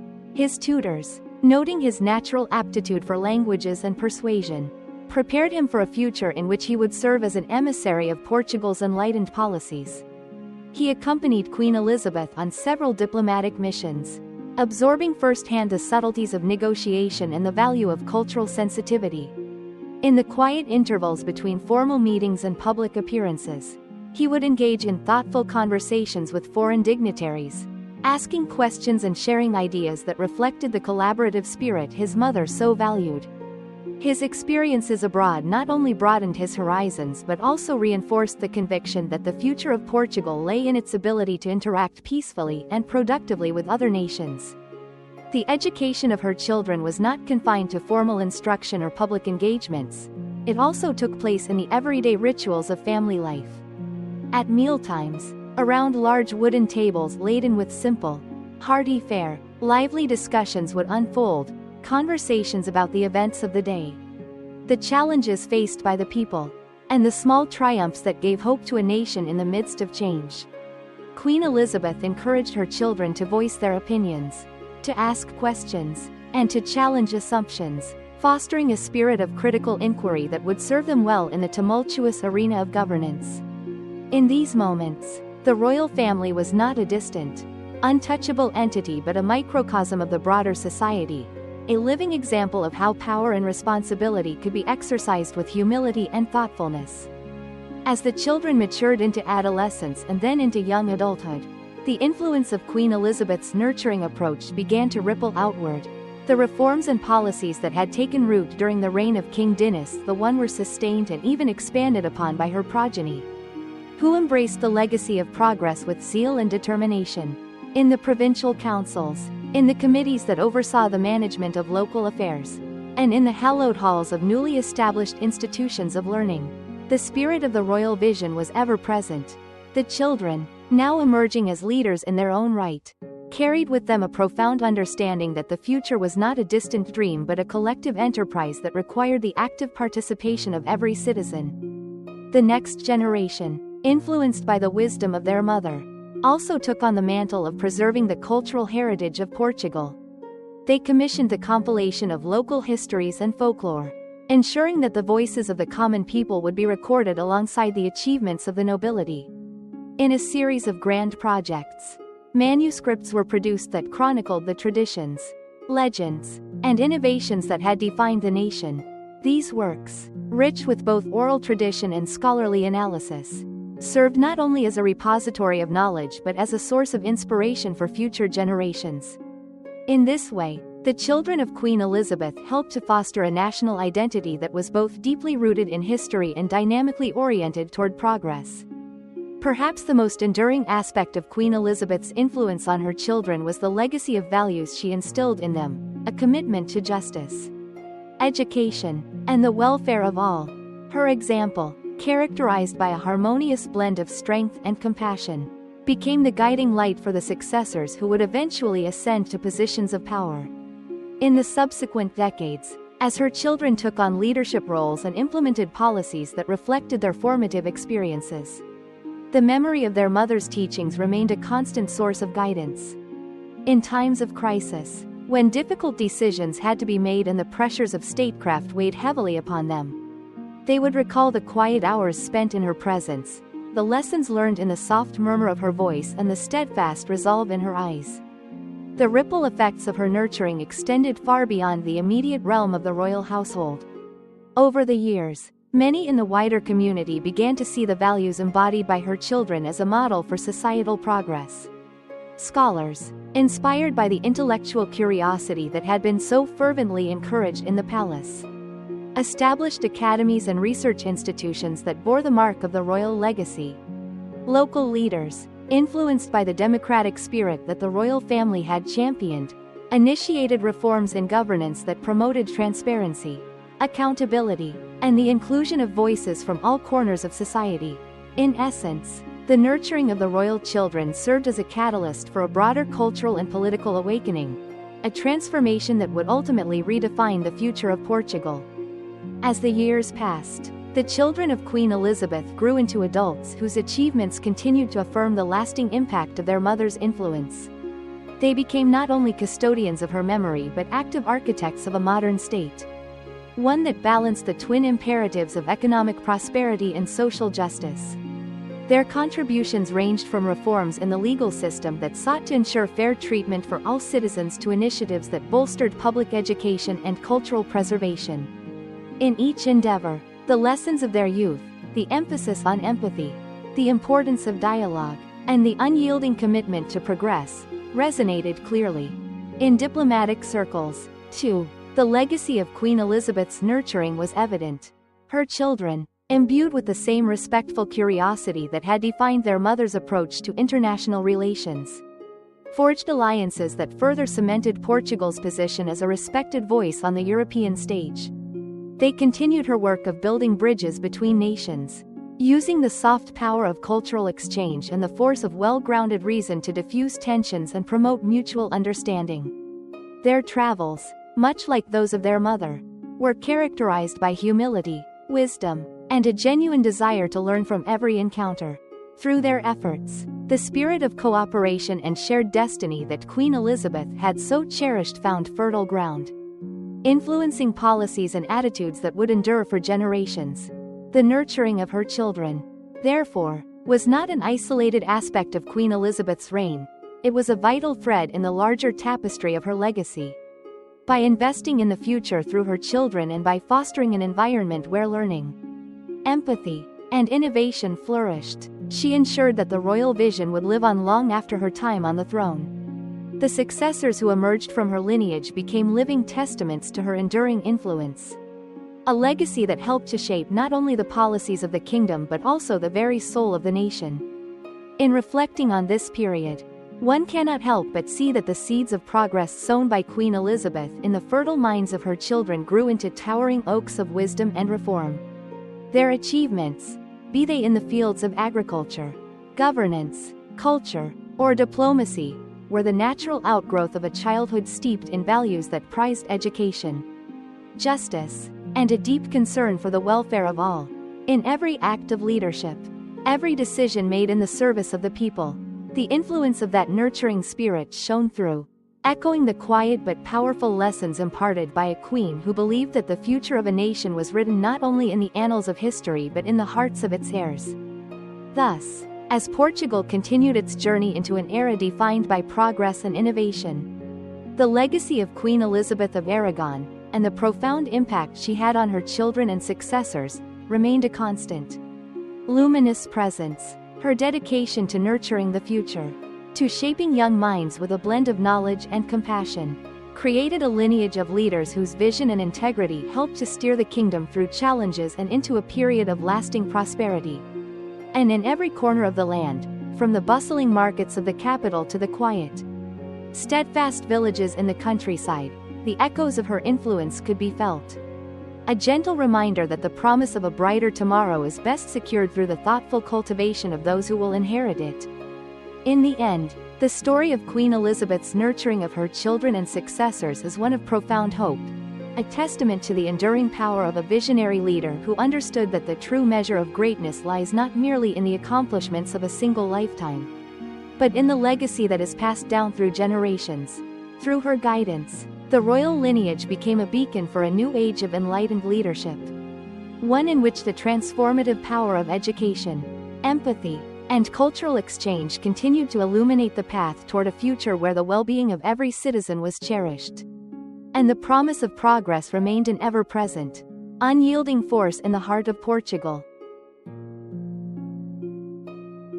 In the midst of Portugal's Renaissance, an era of reform, intellectual flowering, and cultural fusion, there also arose a period of formidable challenges that tested the very mettle of the kingdom and the resolve of its enlightened rulers.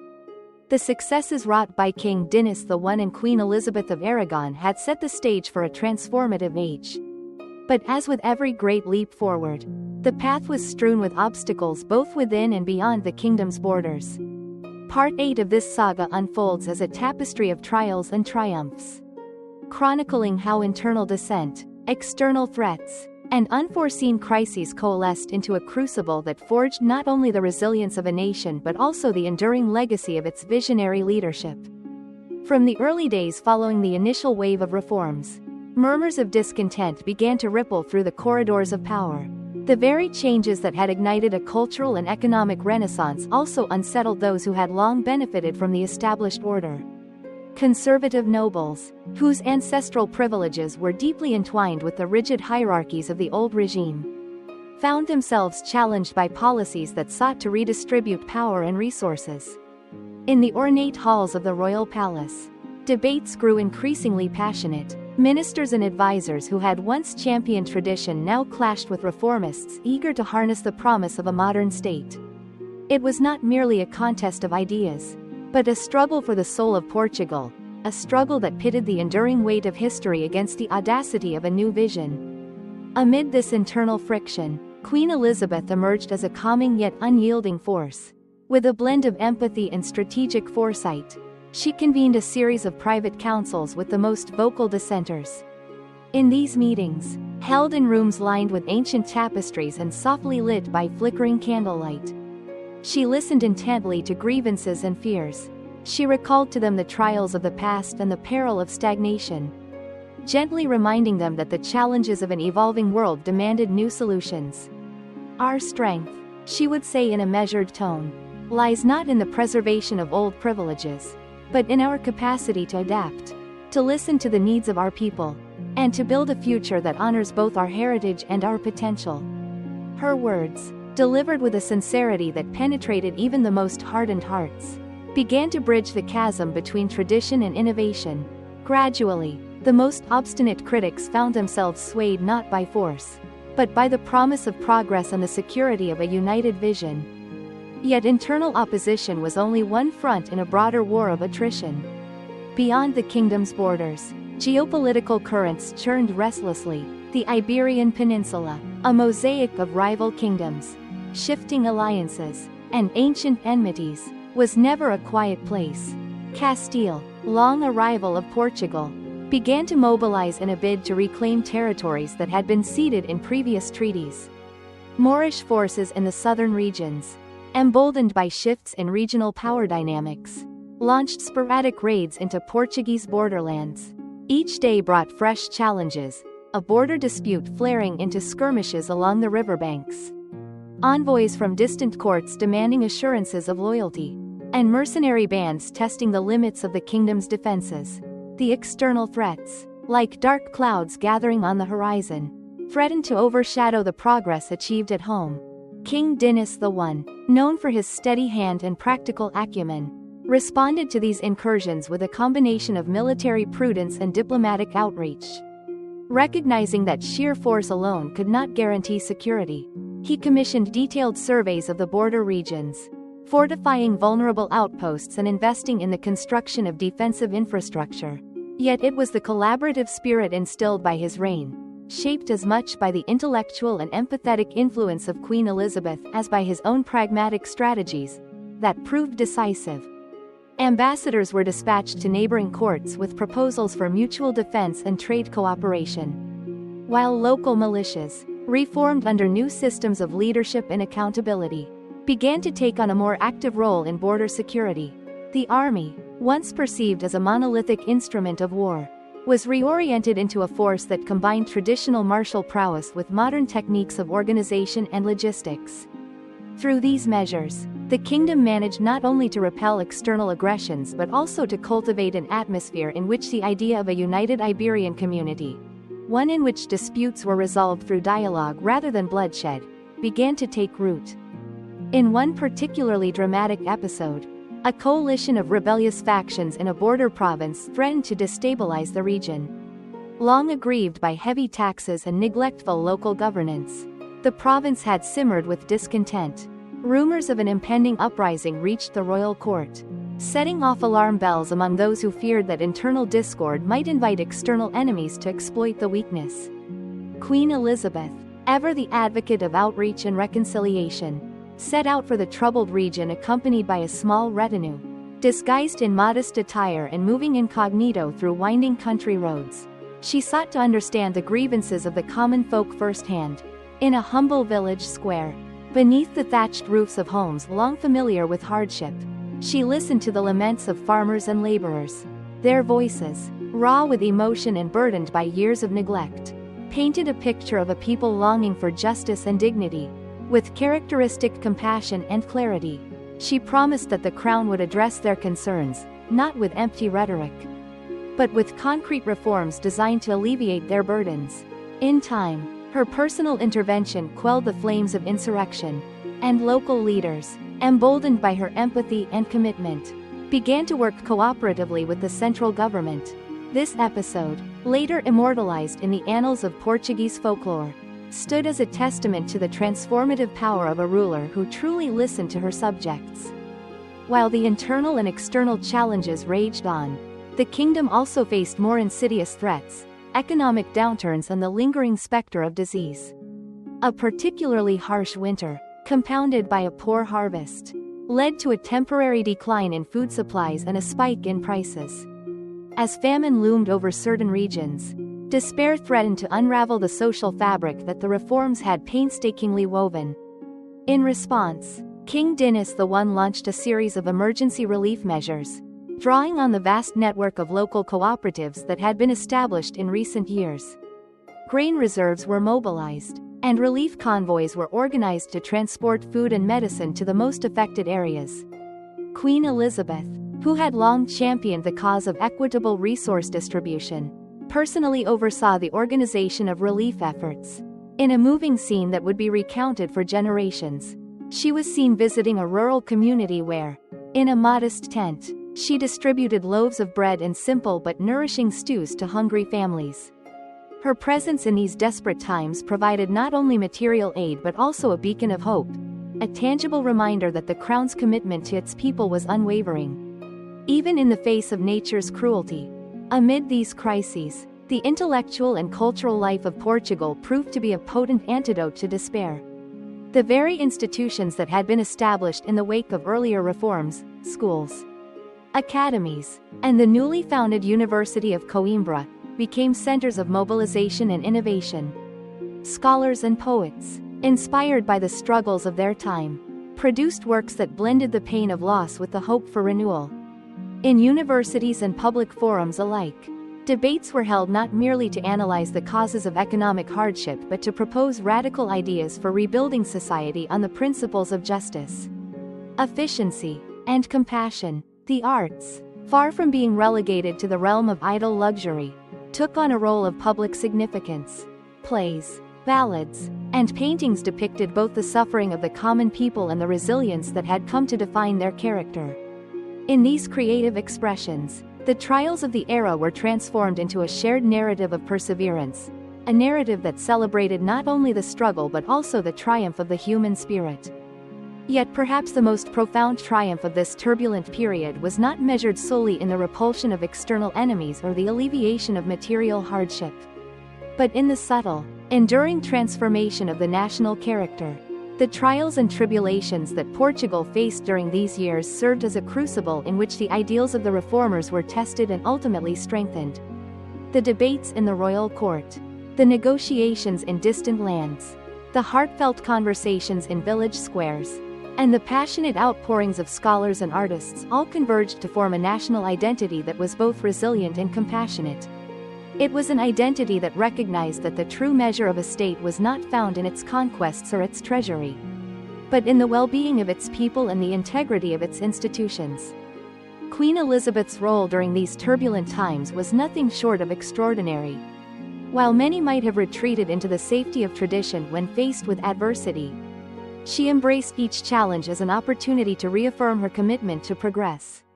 Her actions, whether engaging in delicate diplomacy with hostile envoys, mediating conflicts among rival nobles, or standing shoulder to shoulder with the suffering masses in times of famine, demonstrated a profound understanding that leadership required both strength and tenderness.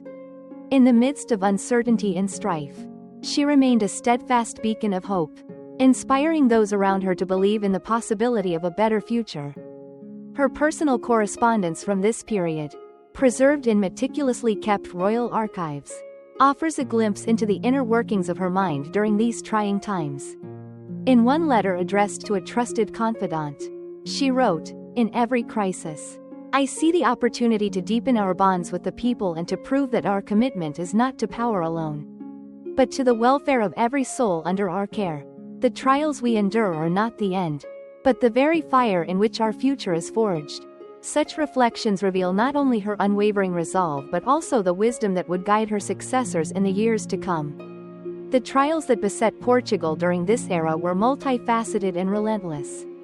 There were episodes of political intrigue, as ambitious courtiers vied for influence in an atmosphere charged with both hope and suspicion. There were economic challenges that threatened to unravel the progress achieved by visionary reforms. And there were external pressures, ranging from the constant threat of border incursions to the unpredictability of natural disasters, that tested the mettle of every ruler.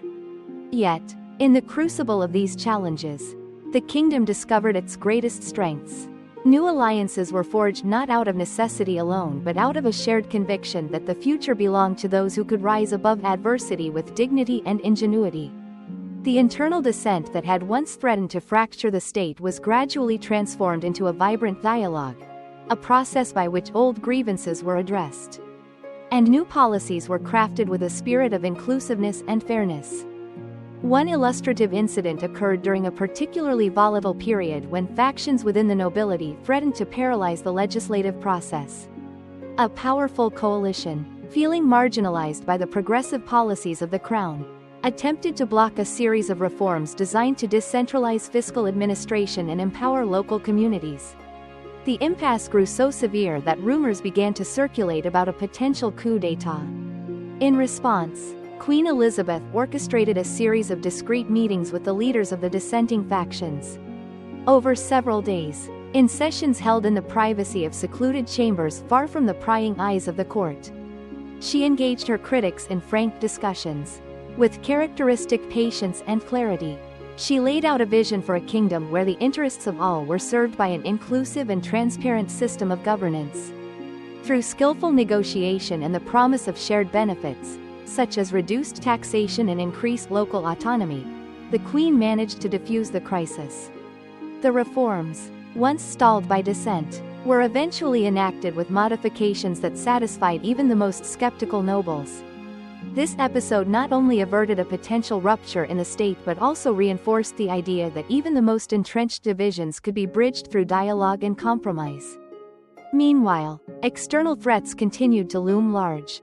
The ever-shifting alliances of medieval Europe meant that even a brief moment of internal distraction could invite external aggression. In one instance, as word spread of political unrest within Portugal, a coalition of neighboring lords sought to exploit the situation by launching incursions into the border provinces. The royal military, though stretched thin by the need to address multiple fronts, mobilized with remarkable speed. Local militias, bolstered by the reforms that had empowered communities, joined forces with the Central Army, in a series of fierce but strategically managed skirmishes along the border. The invaders were repelled. The victory was celebrated not only as a military triumph but also as a testament to the unity and resilience that the reforms had engendered among the people. In the aftermath, diplomatic channels were opened to resolve the underlying disputes peacefully, ensuring that the hard-won security of the realm would not be jeopardized again. As the years of trials gradually gave way to a more stable period, the legacy of these tumultuous times became woven into the very identity of Portugal. The challenges faced and overcome during this era became the bedrock upon which future generations would build. In public memorials and in the quiet recollections of elders, stories of the Queen's interventions and the collective efforts of the people during crises were recounted with a mixture of reverence and pride. The arts, too, captured the spirit of the age. Epic ballads and intricate paintings depicted scenes of struggle and triumph, immortalizing the idea that even in the face of overwhelming odds, hope and perseverance could prevail. For Queen Elizabeth, the trials and triumphs of these years were not merely episodes in a long reign. They were the crucible in which her enduring vision was forged. Her ability to confront and overcome the multifarious challenges, internal dissent, external aggression, economic hardship, and social unrest, reinforced her status as a leader who not only ruled but also uplifted. Her example served as a constant reminder that the path to lasting progress was rarely smooth, but that each obstacle, when met with courage and compassion, carried the seed of transformation. In the quiet reflections of later years, when the kingdom had settled into a more predictable rhythm, historians and chroniclers would look back on this era as one of both profound trial and extraordinary triumph. The record of debates in the Royal Council, the letters exchanged between the Queen and her closest advisors, and the myriad personal testimonies of those who had witnessed her actions all painted a portrait of a ruler whose legacy was defined not by the absence of hardship but by the brilliance with which she navigated it. Her approach to crisis management, marked by openness, negotiation, and an unshakable commitment to the common good, became a model for leadership that resonated far beyond the confines of her own time. As the external threats subsided and internal reforms took firm root, Portugal emerged from its period of trial not weakened by the challenges it had faced but emboldened by the lessons learned. The state, now more cohesive and resilient, was better prepared to face the uncertainties of the future. New institutions were created that embodied the principles of participatory governance, while local leaders, having been empowered through the reforms and relief efforts, continued to serve their communities with a renewed sense of purpose. The collective memory of the kingdom was indelibly marked by the understanding that true greatness was achieved not through an absence of struggle, but through the capacity to transform adversity into opportunity. In retrospect, the period chronicled in these turbulent years stands as a testament to the transformative power of visionary leadership. The trials that beset the kingdom, whether manifest in political infighting, economic hardship, or external conflict, were met with strategies that balanced strength with compassion, tradition with innovation, and central authority with local empowerment.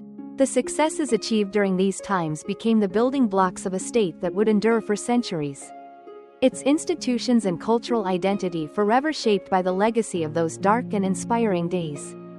Thus, in the annals of Portuguese history, the era of trials and triumphs emerges as a crucial chapter, a period when the nation was tested by fire and emerged stronger, more united, and more resolute in its commitment to progress. It is a story of conflict and reconciliation, of despair and hope, and ultimately, of the indomitable human spirit that can transform challenges into stepping stones for a brighter future. Queen Elizabeth of Aragon, in the midst of these challenges, did not merely survive the storms of discord and danger, she harnessed them to propel Portugal into an era defined by resilience, innovation, and unity. Even now, as modern Portugal looks back upon those formative years, the memory of the Queen's steadfast leadership and the collective triumphs of the people serves as an enduring beacon. In the lively debates of contemporary legislative halls, in the ongoing evolution of educational and social policies, and in the vibrant cultural expressions that continue to celebrate the nation's heritage, echoes of that period persist. They remind us that a society, when forged in the crucible of genuine challenge and guided by the principles of empathy and reason, can overcome even the most daunting obstacles. In the final analysis, the trials and triumphs of this era are more than historical events. They are a living legacy, a call to every generation that progress is born from the courage to face adversity head-on and the wisdom to turn trials into triumphs. The story of Queen Elizabeth's resolute response to internal dissent and external aggression is a narrative of inspiration for all who dare to lead with compassion and vision. A reminder that even in the darkest moments, the light of unity and understanding can illuminate the path forward. And so, as the pages of history continue to turn, the saga of these turbulent yet transformative years remains a cornerstone of Portuguese identity. The internal struggles and external conflicts that once threatened to tear the kingdom apart instead became the catalysts for renewal, a renewal that affirmed the power of dialogue, the strength of collective will, and the enduring belief that a better future is always within reach when a nation stands together in the face of adversity. Thus, in the enduring chronicles of Portugal's journey, Part 8, marked by trials and triumphs, stands as an eternal testament to the capacity of visionary leadership to transform challenges into stepping stones toward a more just, prosperous, and united nation.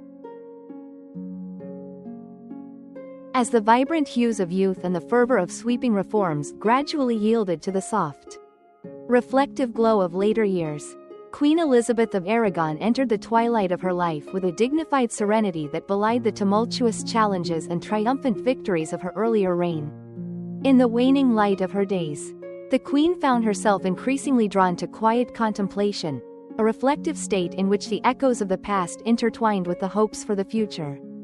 This was a time when the legacy she had so meticulously nurtured began to crystallize, not only in the physical transformations of the kingdom but also in the enduring spirit of its people, who had come to embody the principles of justice, unity, and enlightened leadership she had championed.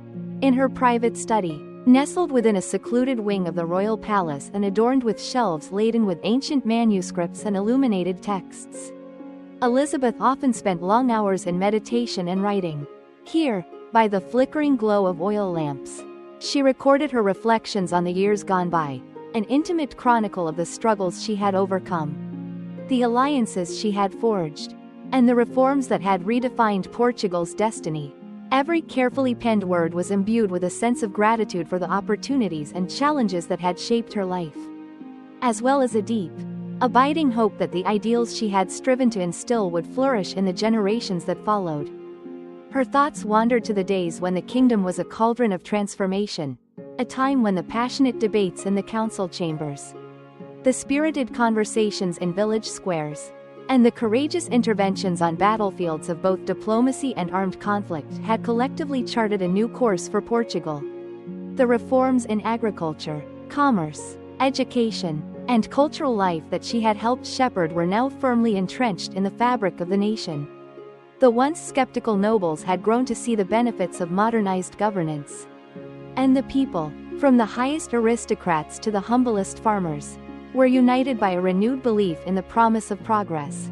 In these moments of quiet introspection, the Queen acknowledged that every sacrifice, every act of courage, and every conciliatory gesture, no matter how small, had contributed to a legacy that was far greater than the sum of its parts.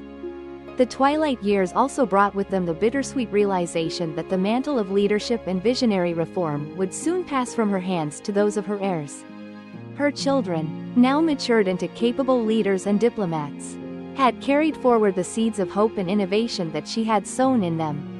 The eldest son, with his deep commitment to furthering the agricultural and economic advancements, now played a pivotal role in managing the state's affairs, while his siblings championed initiatives in the arts, education, and diplomacy, in quiet family gatherings, over meals shared in the great dining hall of the palace.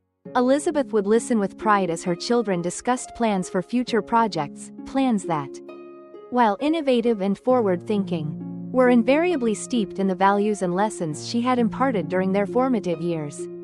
Yet even as she took solace in the accomplishments of her progeny and the tangible progress of the kingdom, the Queen was not immune to the pangs of melancholy that often accompany the final chapters of a long and storied life. There were moments, particularly in the quiet hours before dawn, when the weight of countless memories, of battles fought, challenges surmounted, and friendships forged, would descend upon her with a gentle sorrow. In these moments, she would gaze out over the sprawling fields and the winding rivers of Portugal, recalling with both fondness and a touch of wistfulness the early days of her journey, a time when every sunrise brought with it the promise of new beginnings and every sunset was a quiet benediction on a day well lived. These silent vigils were not marked by despair, however, but by a profound acceptance that the passage of time was itself a natural and necessary element of life's grand design. Amid the solitude of these reflective moments, Queen Elizabeth also found great comfort in the knowledge that the institutions and cultural landmarks she had helped to create continued to thrive. The University of Coimbra, which had once been a daring experiment in intellectual ambition, now stood as a resplendent center of learning, a beacon that attracted scholars, artists, and innovators from far and wide. Public squares, once mere gathering places, had transformed into vibrant arenas of civic engagement and creative expression. Even the reforms in trade and agriculture bore the unmistakable imprint of her visionary leadership, as evidenced by bustling markets and fields that yielded record harvests. In the quiet satisfaction of witnessing a nation that was resilient, prosperous, and imbued with a renewed sense of purpose, the Queen recognized that her efforts had not been in vain. The legacy of Queen Elizabeth extended beyond the immediate practicalities of governance and economic reform. It permeated the cultural and ethical fabric of Portugal. Poets and historians of later generations would write of her not simply as a queen consort or a political strategist, but as a compassionate soul whose empathy bridged the divide between rulers and the ruled. Her interventions during times of crisis, her gentle mediation of conflicts, her heartfelt visits to suffering communities, and her unwavering insistence on the dignity of every individual, became the stuff of legend. Ballads sung in the taverns of small towns and verses inscribed in the halls of grand universities both recounted and celebrated her dedication to the common good. Through art and literature, her spirit was immortalized as a symbol of unity, resilience, and the transformative power of education and empathy. In the royal archives, a collection of letters and personal journals chronicled her innermost thoughts during these twilight years.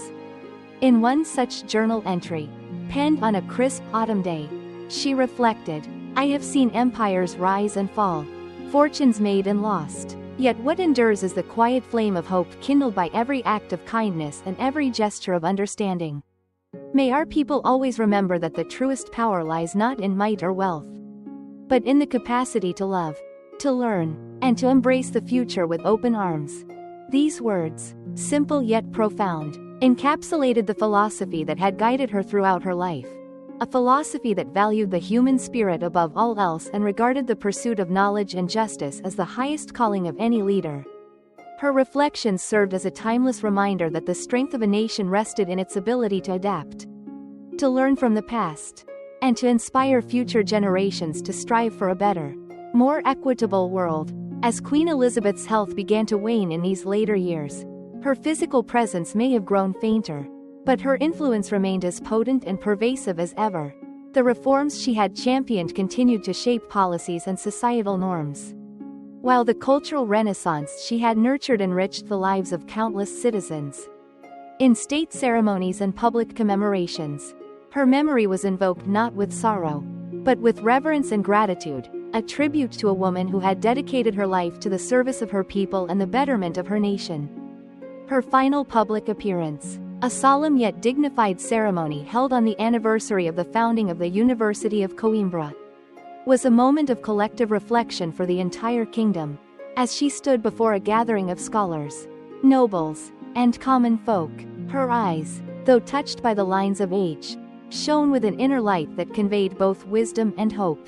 In that quiet assembly, the people of Portugal bore witness to the enduring power of a legacy built not on fleeting victories but on the steadfast pursuit of progress, justice, and compassion. It was a moment when the spirit of the past converged with the promise of the future.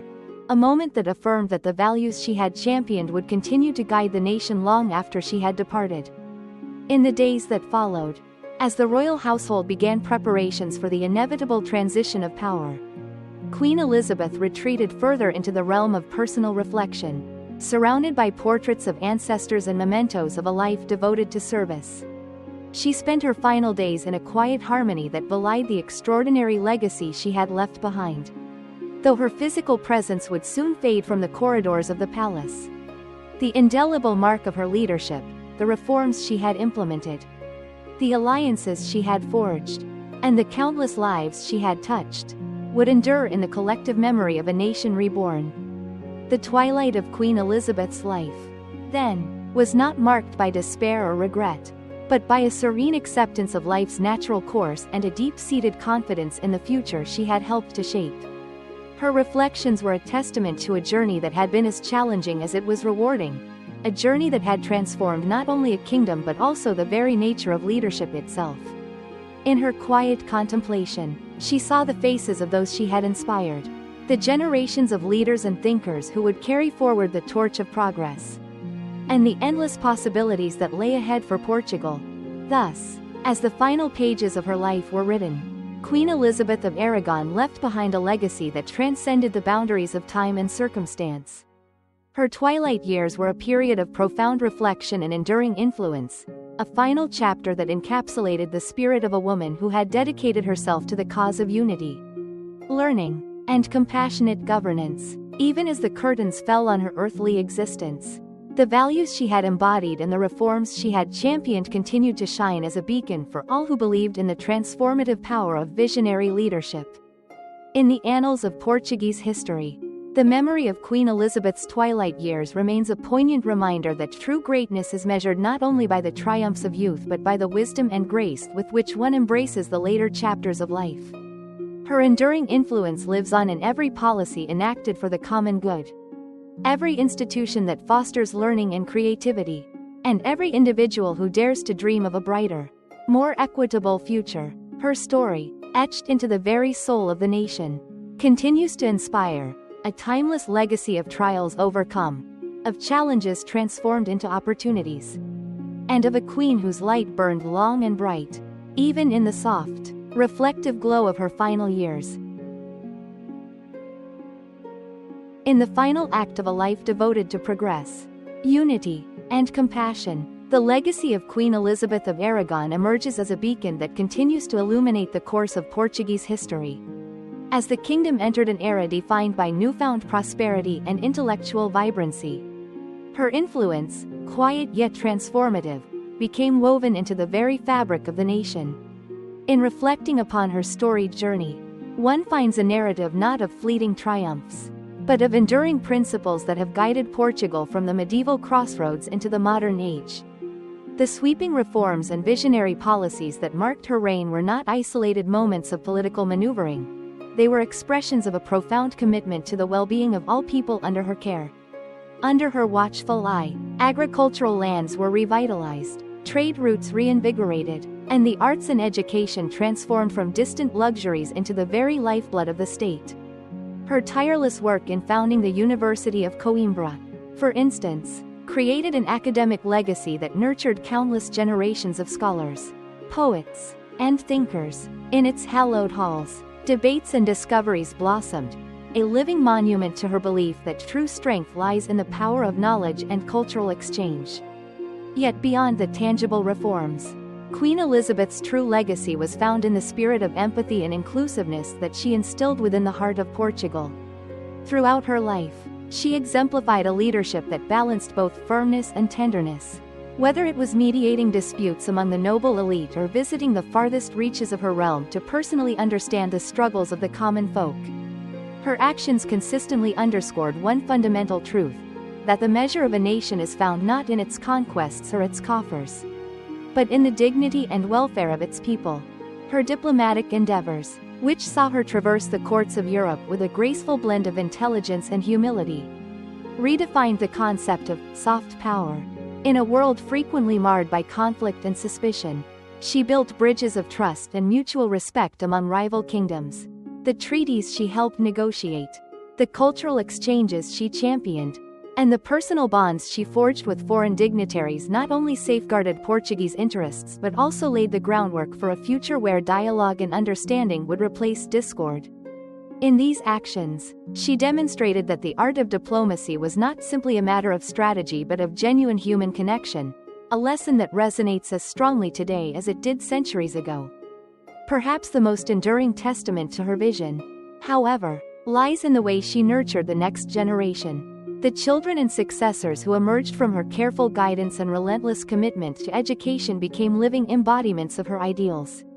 They carried forward her legacy by continuing to implement reforms that furthered social justice, economic innovation, and cultural enrichment. In the institutions they built and the policies they enacted, one can still discern the subtle imprint of their mother's wisdom, a constant reminder that the future of a nation is secured not through force alone, but through the collective strength of educated, compassionate, and forward-thinking individuals. As Portugal advanced into its twilight years of the medieval era, the reforms and initiatives championed by Queen Elizabeth had by then become the bedrock upon which the modern state was built. The once fragmented realms of agricultural labor and isolated cultural practices had coalesced into a dynamic society where the fruits of economic productivity were matched by a flourishing intellectual and artistic life. Towns and cities thrived as centers of commerce and creativity. The streets echoed with the sounds of vibrant marketplaces, and public squares became stages for the expression of both ancient traditions and innovative thought. The unity that she had worked so diligently to foster, across social classes, regional boundaries, and cultural divides, became the enduring foundation of Portuguese identity. In public commemorations and through the verses of poets, the memory of Queen Elizabeth has been immortalized as the embodiment of enlightened leadership. Chroniclers of later centuries recounted her interventions during times of crisis, her gentle mediation in conflicts both internal and external, and her unwavering commitment to the advancement of learning. Ballads sung in the taverns of remote villages and epics recited in the great halls of academia alike paint a portrait of a queen whose heart was as expansive as the kingdom she served. Her personal correspondence, preserved in the royal archives, reveals the depth of her conviction that every act of kindness, every word of wisdom, and every gesture of understanding was a step toward a brighter, more inclusive future. For modern Portugal, the legacy of Queen Elizabeth of Aragon is more than a chapter in a history book. It is a living force that continues to inspire. Her belief in the transformative power of education and cultural exchange has found new expression in contemporary institutions and social policies. The universities that once sprang from her vision have grown into centers of innovation and research, shaping minds that now tackle global challenges. The diplomatic principles she championed, dialogue over discord, empathy over enmity, remain critical to the nation's ongoing role in international relations. And the very idea of governance, imbued with the spirit of service and humility that she so exemplified, has become a guiding principle for leaders who aspire to make a difference in an ever-changing world. In the final analysis, the story of Queen Elizabeth of Aragon is a testament to the enduring power of visionary leadership. Her life was marked by a rare confluence of grace, intellect, and compassion, a combination that enabled her not only to navigate the turbulent waters of her time but to leave a legacy that transcends the limits of any one era. As the sun sets on the historical horizon, the light she ignited continues to shine brightly, a beacon for all who dare to believe that the future can be remade through education, dialogue, and a steadfast commitment to the common good. Thus, as we close this final chapter, we are reminded that true greatness is measured not merely by the victories won in the heat of battle, but by the lasting impact of policies and principles that elevate the human spirit. Queen Elizabeth's legacy endures in every field cultivated, every treaty signed, every work of art that captures the beauty of a shared heritage, and every life touched by the transformative power of learning and understanding. Her story is an eternal reminder that the seeds of progress, once sown with care and nurtured with love, will blossom into a legacy that outlives even the greatest of empires. In the annals of Portuguese history, her name stands alongside the most revered, a symbol of an age when hope triumphed over despair, when unity prevailed over division, and when the gentle strength of one visionary queen reshaped the destiny of a nation. Her influence remains as enduring as the ancient stone of Coimbra, as boundless as the fields of wheat that stretch toward the horizon, and as luminous as the light of knowledge that guides us still. Queen Elizabeth of Aragon's life is, and forever will be, a timeless ode to the power of compassion, the necessity of progress, and the unyielding belief that through empathy and education, we can forge a future that honors our past and inspires our tomorrow. As the pages of history turned and the centuries rolled onward, the legacy of Queen Elizabeth of Aragon remained an ever-glowing ember in the heart of Portugal, a beacon that transcended time and illuminated the paths of rulers, scholars, and ordinary citizens alike. In this final chapter, we step back to behold the enduring impact of a queen whose vision, compassion, and wisdom not only transformed a kingdom but also set in motion the ideals of enlightenment, unity, and cultural pride that continue to reverberate in modern times. In the years following the twilight of her own days, the reforms she had championed and the institutions she had helped found, most notably the University of Coimbra, became the cornerstones of a society that prized learning, civic responsibility, and the intrinsic value of every human being. Her influence, carefully nurtured through decades of tireless work and personal sacrifice, evolved into a national ethos.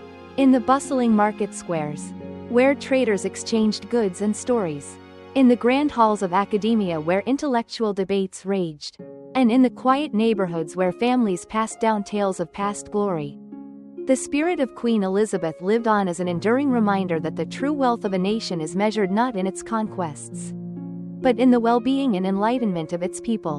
In the wake of her passing, a period of reflection swept through the kingdom. Chroniclers and poets, inspired by her life and deeds, composed epic ballads and luminous verses that celebrated her compassion and her relentless pursuit of progress. Her image, ever dignified and benevolent, was immortalized in statues and paintings that adorned public spaces from the ancient cobblestone streets of Coimbra to the bustling avenues of Lisbon. These works of art did more than capture her likeness. They encapsulated a philosophy of governance founded on empathy, justice, and a boundless love for learning. To this day, the visage of Queen Elizabeth is evoked whenever the people of Portugal speak of a time when the heart of a nation beat in synchrony with the aspirations of its people.